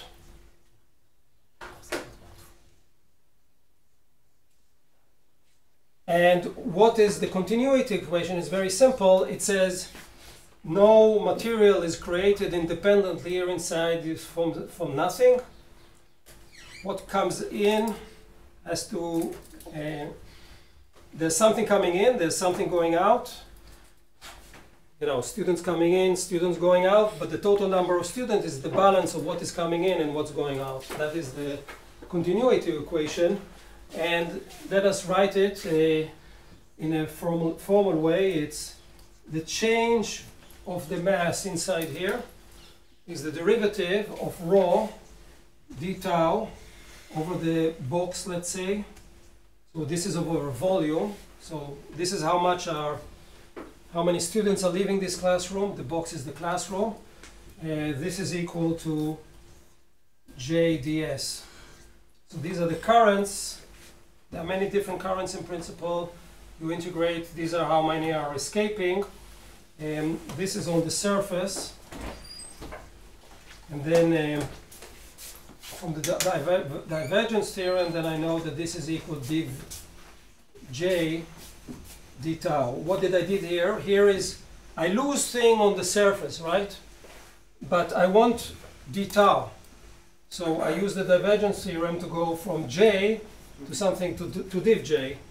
Then this guy is the same as this guy, and then, as you know, the box, what is the box? The box is anything you want. So if it's anything what I want, then I need to satisfy this thing, div j, which is the continuity equation, which is used in many fields of physics. It just says particles are not created out of nothing. And it's not actually completely true. When we have energy, a lot of energy, you can create particles, but that is relativistic effect. So we're going to assume this later on. Now, what is the point of all this reminder? Now let's think about magnetostatics. What is magnetostatics? Statics, something is static. Static means something doesn't change in time. Then this guy is equal 0. That is the meaning of magnetostatics, and div j is going to be equal 0 all along. this is a condition for magnetostatics. What does it mean? Let's say, think about this as charge. Let's say div J was not charged, so you build up charge inside here as a function of time, and then things become depending on time. So you want to have div J equals 0 in order that charge will not be built up here. If charge is built up here, then you create electric fields through. But everything is static, then this is holding. And this is also important to derive Maxwell equations. Later on, you'll see that this condition is important in the context of Maxwell equations. So this is the condition that we are using in order to satisfy these things.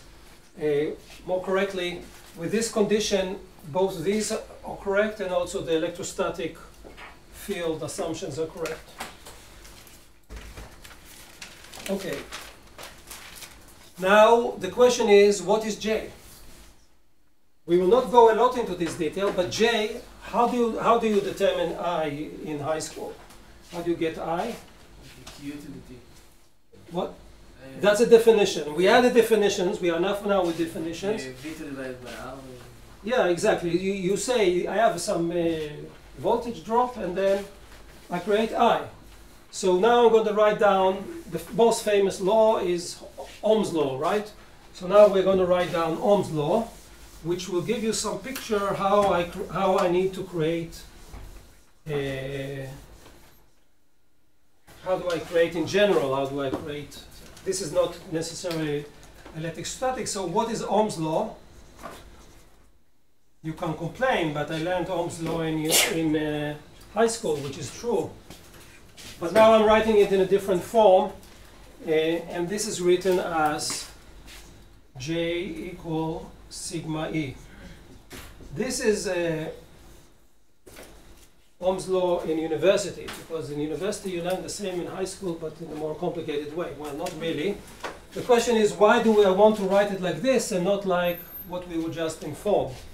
What are the advantages or maybe the disadvantages of this form over that form? First of all, I hope all of you see the connection, right? What is J is like I, what is E is like the potential, and what is R is like this sigma. But this sigma, first of all, what is this sigma? It's not the charge density. This is very confusing. This is called, what is this called? Conductivity. This is called the conductivity. So why do we define it like this and not with I?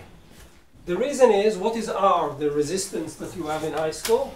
It depends on all kinds of things, like the length of the system, the width of the system, all non-universal properties of the material. Sigma is a property of the material itself, and it's a local connection at a particular point. It's not about an integral over some ds, which is not given. And this is the advantage. So sigma, which is material dependent, and it's temperature dependent, and it's pressure dependent, it's super complicated, is a property of materials. It's not a property of geometry, and this is why this law is better than the one you learned in high school, but it's also worse because you are not measuring, in many cases, local field G, X, Y, and Z. So what we do is we calculate J, X, Y, and Z that can be varying inside the medium. We don't say how. We then integrate it, let's say, over a pipe. And then we get the I, which is what you're used to from Coulomb's law, but that will depend on the geometry and what is the width and what is the length and things like that. So this is how you can think about it. And now this thing also reminds you not only of high school, but something that you learned maybe just previous lesson. What is this? What does this remind you? What is this law? Well, it depends how you look at it. What? Like more D? Yeah, but in what sense is it similar? He says correctly, this is related to the previous lesson. That Linear relation. it's a linear relation. You can cheat a bit. Okay, so for weak fields, this conductivity is independent of the field. But of course, if you got a very strong field, this is not necessarily the case, and then this sigma can be also a tensor. It can be a matrix. But in linear fields, in linear systems, which means weak fields, this conductivity, as I said before, is a property of a material, and then you can go to some book or the internet, and you can find, I have a material, let's say some copper, what is the sigma at this and this conditions, and you know this number actually from measurements and also from theories. Most of condensed matter theory is built around how do you calculate this thing. It's a function of temperature and etc., all this stuff. Okay, so now we have all these definitions. Now we can ask what is the basic law? So these laws are like, you know, the basic laws of electrostatics with important variations, but in electrostatics we have a famous law that gives you everything. What is the famous law? It's a you're a mathematician. It's Coulomb. I mean, Coulomb gives everything. And now we have also a basic law of magnetic fields, and from which we can derive this if you want. And it's more, let's put it more microscopical, but it's equivalent to this one. What is the name of this law? This is Biot-Savart. Again, some French people. So let us remind ourselves what is Biot-Savart in mathematical notation. And we will see, again, differences with electric fields and some similarities.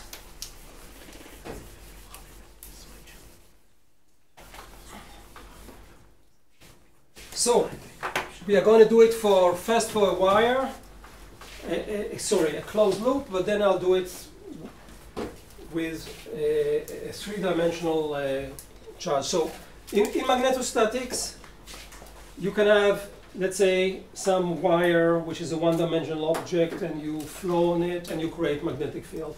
You can have a surface on which you have charges moving that creates a magnetic field, or you can have a bulk, a three-dimensional object. So in one dimension, which is some object which is very narrow, it's never exactly one-dimensional object, we call the current I. In 3 dimensions, it's called J, and in 2 dimensions on the surface, it's called K. These are different objects, but they are more or less the same meaning. You should, again, read Griffiths, and you'll see a difference between I, J, and K. And here I want to start with I, because I want to start with a simple loop. Now, it's not simple geometrically. I'm not going to solve this, God forbid. But this is our physical system, and this is my I. Someone created some I, and I want to know what is the magnetic field. So this is what I call the one-dimensional field object.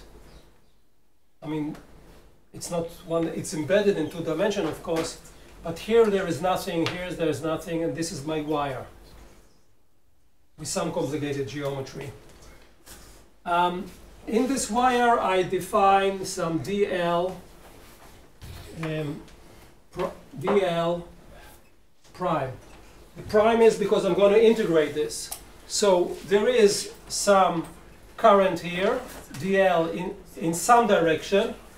You can easily imagine what will happen to a magnetic field very close. You'll use this is like an infinite line, and then you will use the right hand, and okay, you will create a magnetic field. But far away, you will add up contributions by integration along this wire. In principle, you do this. I'm not saying it's easy to do this. And for this, we want to define some notation. So this is the same object, and now here is my observer. And this guy I'm going to call, this is r minus r prime. This is the hat only. This is going to be the hat. This is just the direction.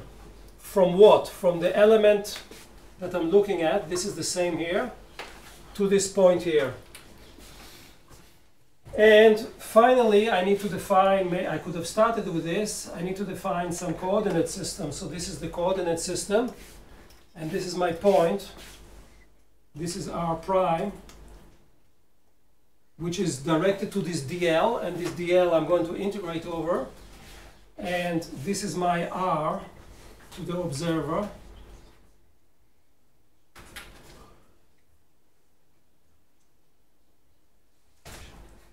and then this is r minus r prime. I hope you understand. So there is r prime to the element and r to the guy. There's the directions, and it's a mess. What is B of r? B of r, this is just a fundamental law, like Coulomb's law is fundamental, is the following. It's U0, which we know, I, the constant current, 4 pi integral dl. This is on the wire, on the physical wire, which means I do integration, tuck, tuck, tuck, along this line. This is what I said before, this is really complicated. Cross, this is not x, this is cross vector like we had here and in Lorentz law, times the following, r prime, r minus r prime. And the important thing that I want to emphasize here is 2. This 2 is important. Why is it important, for me at least? Because 2 appears also in a different law, which is Coulomb's law. And the fact that we have here 2 allows us for some comparison between B, this is a vector of course, between B and E. But of course, the difficulty is this junk here that I'm not really solving in any special example here. We're just discussing the equations. So hopefully you understand what you need to do in principle, let's say on a computer, add up all these contributions, calculate all these vectors, and then pray to God that you can do it, which means you can never do it for a complicated object. Now, this is when you have a one-dimensional object, and then what happens if you have, let's say, a three-dimensional object? As a source, I mean. ההבדל הוא וקטור או שהוא מספר? No, this is a number. The vector comes from here and here. And you see the difficulty is the following. I'm looking at the point R and I'm integrating over R, over this dl. And dl is, from as a given position, gives you this R prime. So along the integration path, I'm changing this object all the time, depending what is my R and where am I along the integration. So R prime is a distance to a point, and here I have a dl. I need to calculate at each point and sum, which is not trivial, and maybe that's the reason why we go to this formulation and we don't use Biot so much, because to calculate things it might be much easier with this guy, but sometimes you can do it also with the other one. So what happens in 3 dimensions? Essentially, you replace the I and the dl, you replace by the j, what was introduced previously. And the integration now is over a volume. So imagine you have, this is my volume, and I have some currents. They don't have to be constant. Someone needs to give you what is J. And then the general formula, I'm just giving it because this is a fundamental law. I cannot really prove it, is U0 or 4 pi integral now over the volume. What is the volume? The volume is the object that in which you have the current, whatever that is. J of R prime, again cross R minus R prime hat. So this is a unit vector divided by R minus R prime. These are all vectors squared. Now d tau. D tau, remember in Griffiths, it's a volume dx dy dz. So you integrate over the whole domain here. Each contribution gives you something, and you get this monster. So it's a bit formal, but it is what it is. And I mentioned before, this is a 3-dimensional object, so think about it like that. It's a donut. Maybe now you become hungry. But if you had a plane, I would replace here J with something I called K. So I can have a plane. then I have k. This is what is called k. This, you have similar equation, I'm not going to write it, but you need to know everything because it's in Griffith. So this will be, again, this will be like the J, but in a surface. So this is a one-dimensional case, this is a three-dimensional case, and there's a two-dimensional case. Depending on the problem, you have to understand deeply what is I, what is K, what is J, and jump between them. Okay, you are young people, so you can do it, I promise you. I hope it's not so trivial. So now we have this law, which is the basic law, and we guess or we know from somewhere else that div B is equal to 0. So now we are going to use this very formal expression and prove that div B is equal to 0. That is the useful. So you can think about it. This is the fundamental law, and from the fundamental law we get this law. Why is this correct? It's not difficult to prove, but because you know electrostatics, actually, again, I want to use these analogies.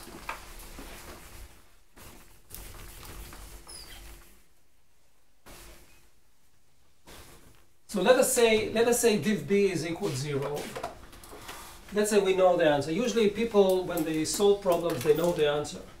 Sometimes, if you're lucky, you know the answer. They are clever people. You suspect it's 0. Let's assume it's 0. So div B is equal to 0. What does it mean div B equals 0? Look at this expression. It's div with respect to what? With respect to R, which appears here. Now, what do we have here? We have here some vector multiplied by a different vector.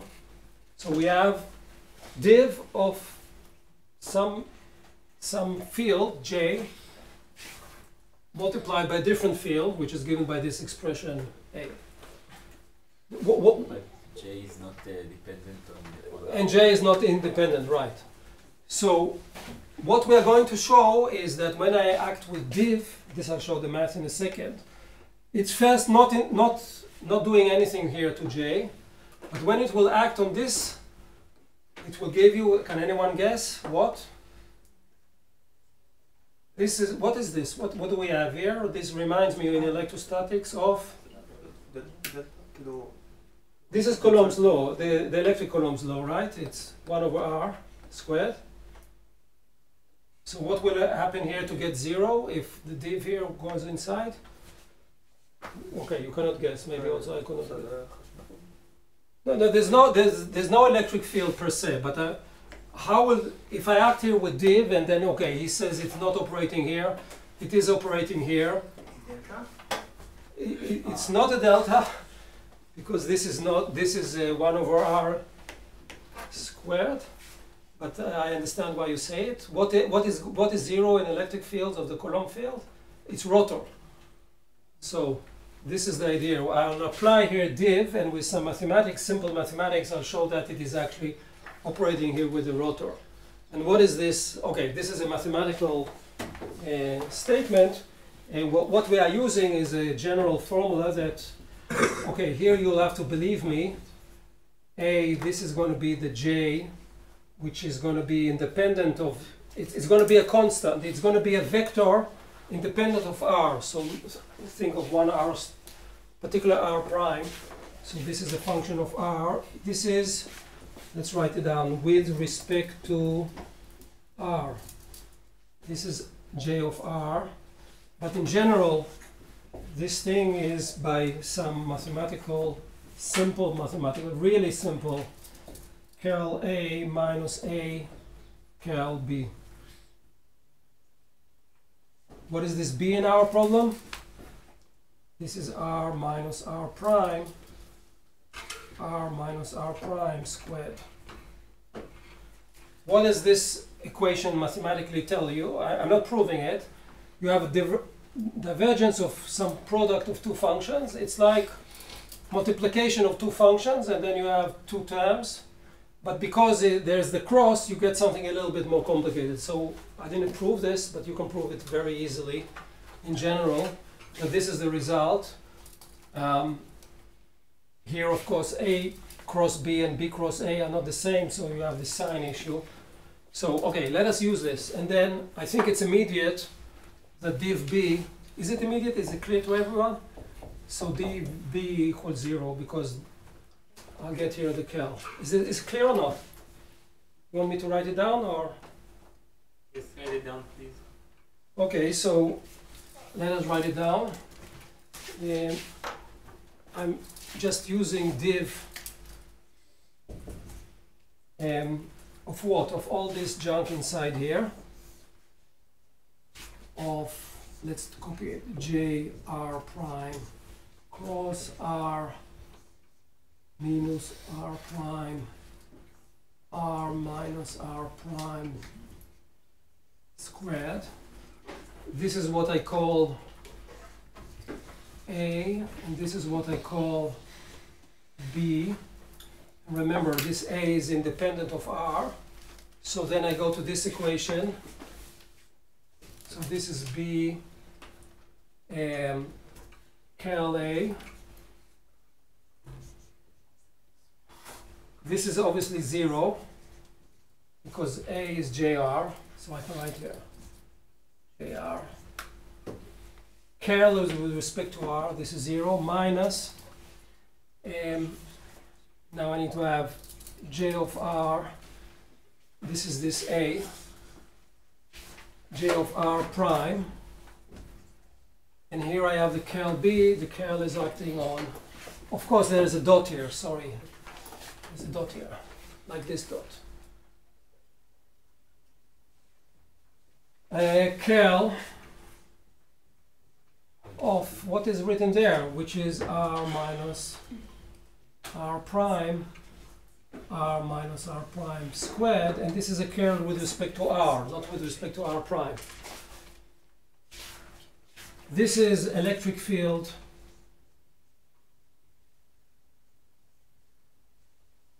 of point charge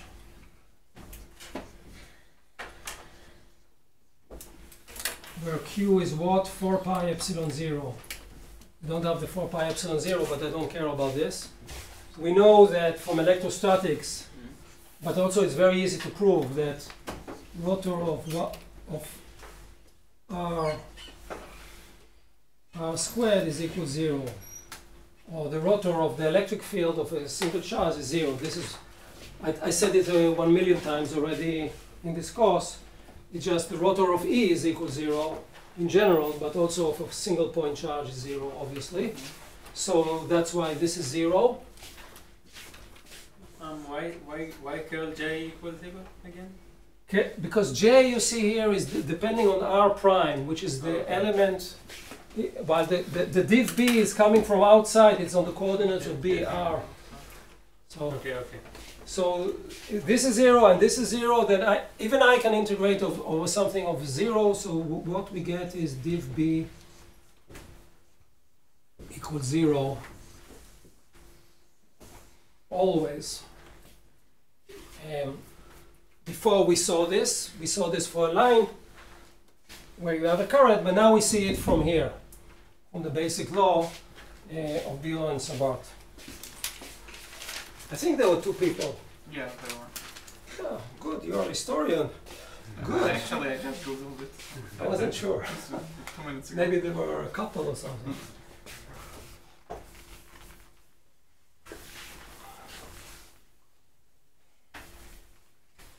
Okay, now Griffiths shows, what else do I need to show?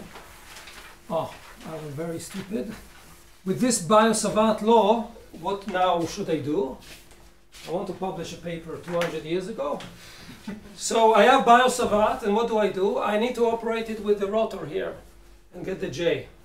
I will not do it, but it's in Griffiths. So apply, use Biot-Savart.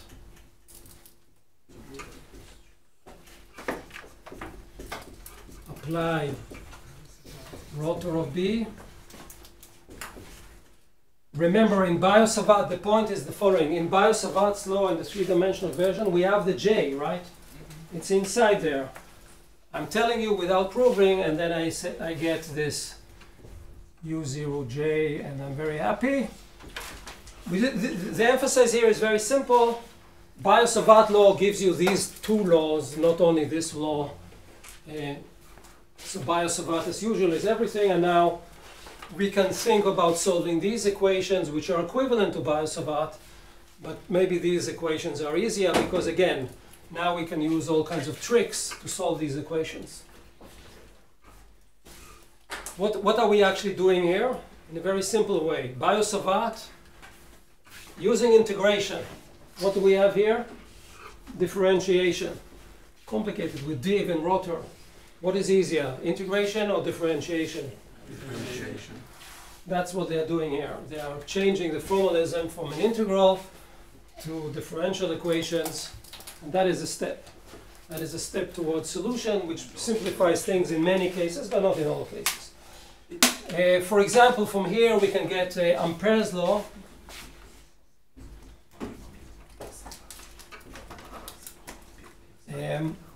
I can integrate over some closed loop. What is this closed loop? It's sometimes called Ampere's loop. It's some loop. It's not a real loop.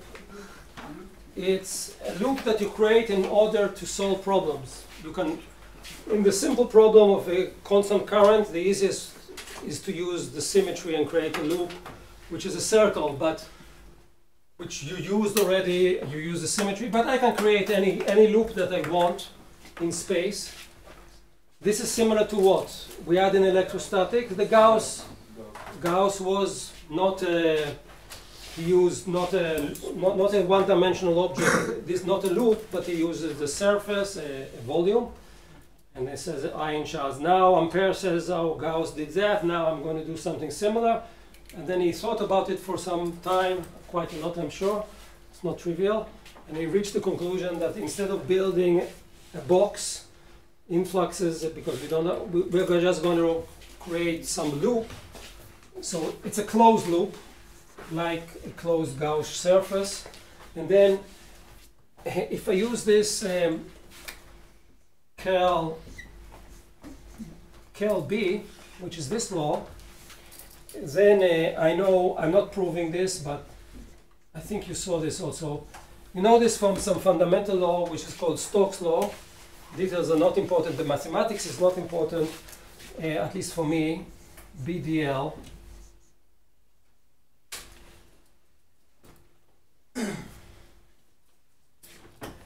Oh, sorry. This is dA. So here, maybe I confuse you. Here I'm integrating over all the area enclosed by the loop.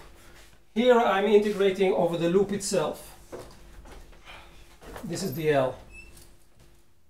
So this is over an area, this is over this loop, and don't confuse this loop with the charge, the physical loop that had the current before. This is just some loop that Ampere invents in his head.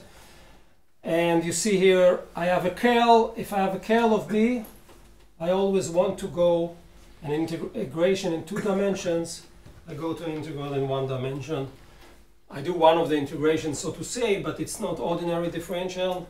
It's this vector differentiation, so this is called Stokes.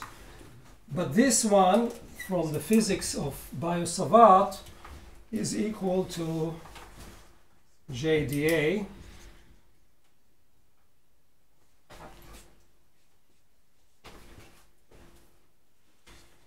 This one is equal to that one, because curl B is J times U0. So this is Biot-Savart.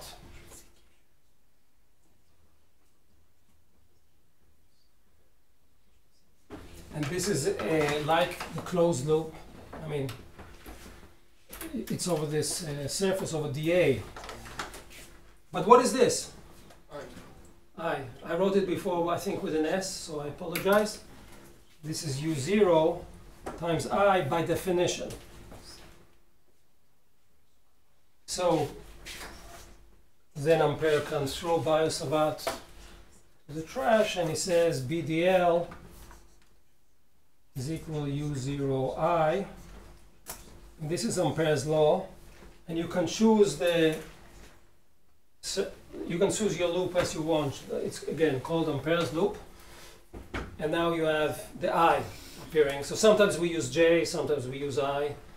From this law, we can easily have, if you have an infinite wire, then B times 2 pi r is equal to U0 r. You choose an intelligent loop, which is a circle, and you get the famous law of our infinite wire B equal U0 I divided by 2 pi r. You can imagine this if you have a circular loop. This is what you learn in high school, and it's very useful, of course, if you have symmetries. Actually, you should be a little bit more careful. This is I enclosed. It's I inside the loop, whatever the loop is.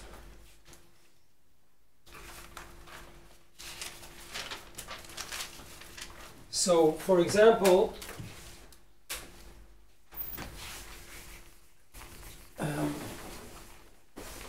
I can be silly.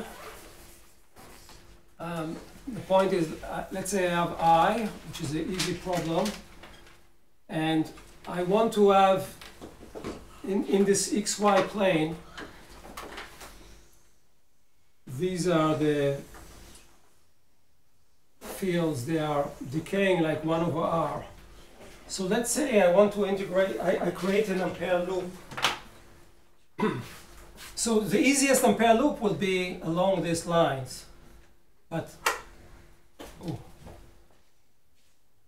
let's say I want to create this loop.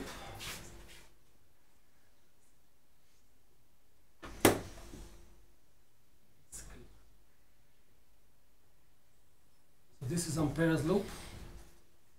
It's in a crazy loop, but still.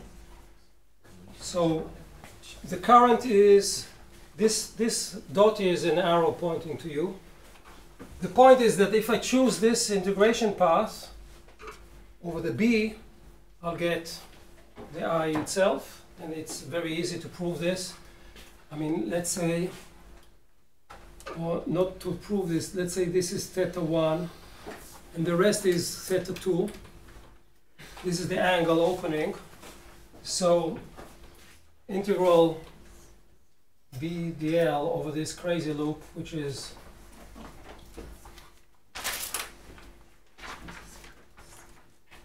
so first of all, the integration here and here, what are they? Where is the B? The B is going 0. a circular. There's no vector in this direction, so contribution from these two lines is 0. When I do the integration here, okay, B dl, then I'll get from this part of the integral, I'll get theta 2. What is this arc? This is theta 2 times r2. What is the B there? 2 pi r u0 at r2. And you see the r2 is cancelled. Times I, of course. Plus, I do the second, okay, this is the outer integral. Now I need to add the second one, I u0 2 pi theta 1 r1 r1. So again, what is this r2?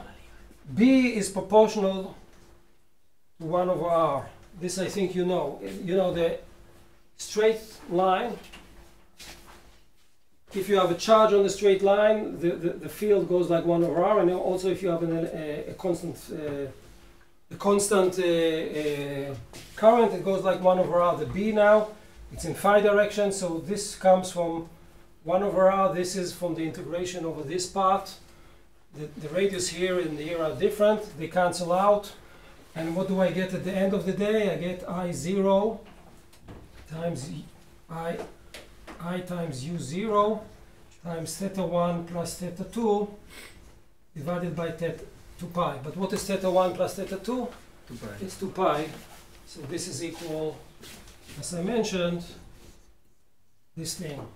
So in this example, if you come from the other side, if you want to solve the problem, of course you will not use this crazy Ampere thing. But now, based on this example, you can see if I distort it more, I I will always get this law. Doesn't matter what is the path, I'll always get this type of law. Yes. Why we derive every time by 2 pi ri? This one, Yes. this comes from the expression for B of R. There's a 2 pi here, which I assumed you remember, but you can easily derive it because, let's say B times 2 pi R, you choose a loop which is would be I0 I enclosed, so the magnetic field is U0 I 2 pi R. And then the theta 2 R2 is just how much I go with The- this the- loop. This is the Mhm. I integrated here. So, of course, the further away you are, this part of the path is bigger. This is basic geometry. This is this theta 2 R2. Mhm. If it would be 2 pi, then of course it would immediately cancel, then theta 1 would be 0. Mhm. That's all. Thank you. Okay.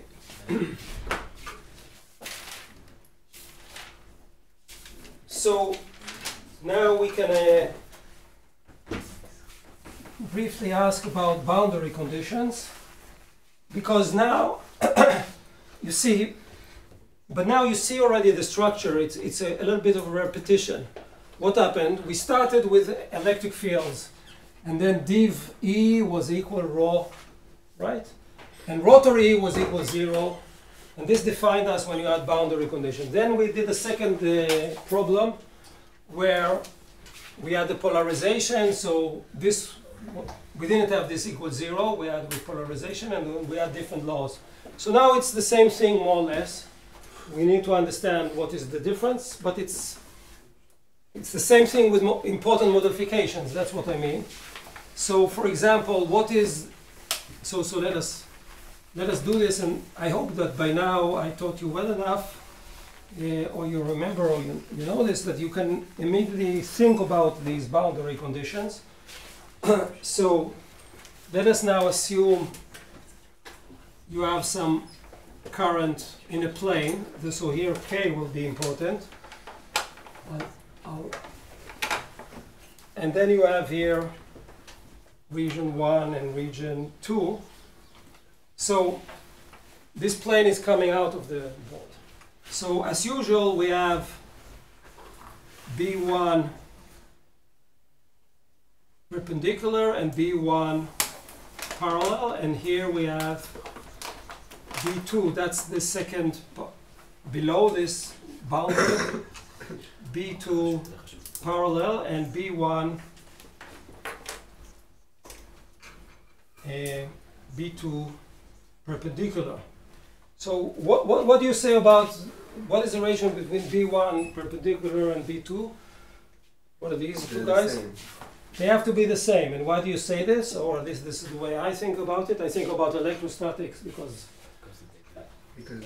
no.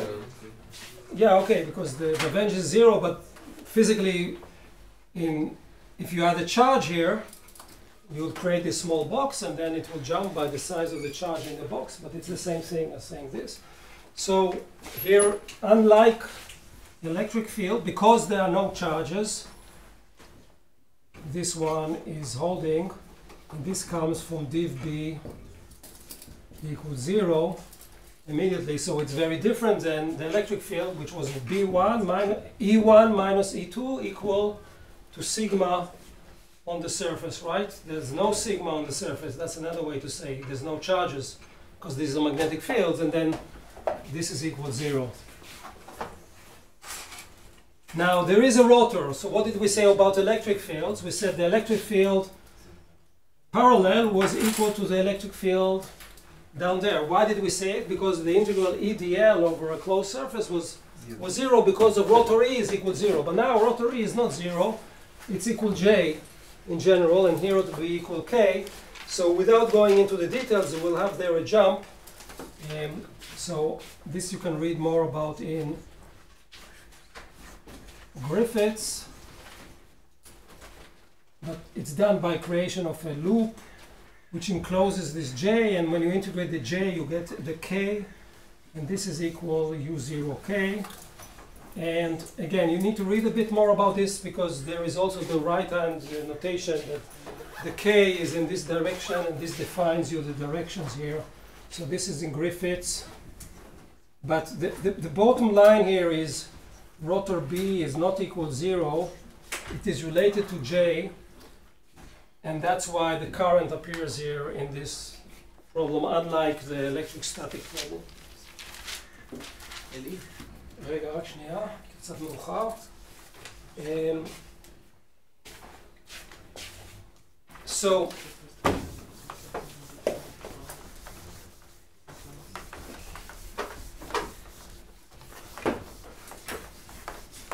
So now I want to release you guys because I think you're tired and you cannot hear my voice anymore. So summary, what we have up till now. We have div E equal rho divided by epsilon 0. We have curl E is equal 0. We have div B is equal 0. And we have curl B equal U0J. What are we missing up till now? When we had this equation, what did we do? We didn't solve for a E. What did we do? We usually, we can't solve for E, but many times we solve for the potential. And now the question is, what replaces the potential for magnetic fields? So what we will start discussion, and you can read it, and maybe it will be already in the exercise together. We're going to define a vector potential. So for the magnetic field, the potential, I'm not defining it, is a vector, which gives you the magnetic field like this. So it's with rotor, while with the potential, the usual one, it was the gradient of the potential. So A is the vector potential. It is super important because we can understand it intuitively, because if the potential is important, also this vector potential is important. But it's even more important when you go later to, let's say, high energies and to particles that are moving close to the speed of light, because this will relate to concept of energy, like, because potential is related to energy. So why did I mention all this? Because you need to read about this, and we will start with this in the beginning of next lesson. Then we'll have a dipole approximation for these electromagnetic fields. We'll talk about different gauges. The Coulomb gauge is the most important one. Maybe you heard about this term. So please read about this in Griffiths. It's the end of chapter 5. We will do that, and hopefully also magnetic field in medium, which is chapter 6, and then we'll be ready for our Maxwell equation. And then radiation and all the other stuff. Okay, so there was a question? They will get upset with you. Okay, but No, it's just about the direction of the loop. How the loop, the B1 and B2 just don't make sense. Because B2 is go up and then the perpendicular. B1, not this one, the parallel ones. The parallels go to there, but B1s should go down, no? Just like did I mess up?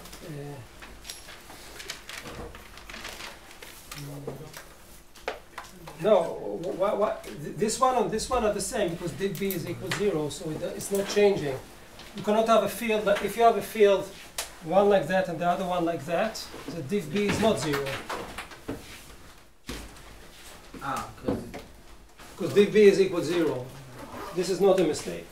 The more complicated case is this one, because you have to think when you close it, you do an integral, and you need to think where is the current coming out towards you.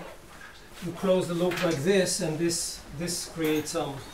So this is what I said that you should read in Griffiths a bit more. Okay, thank you very much. Thank you very much.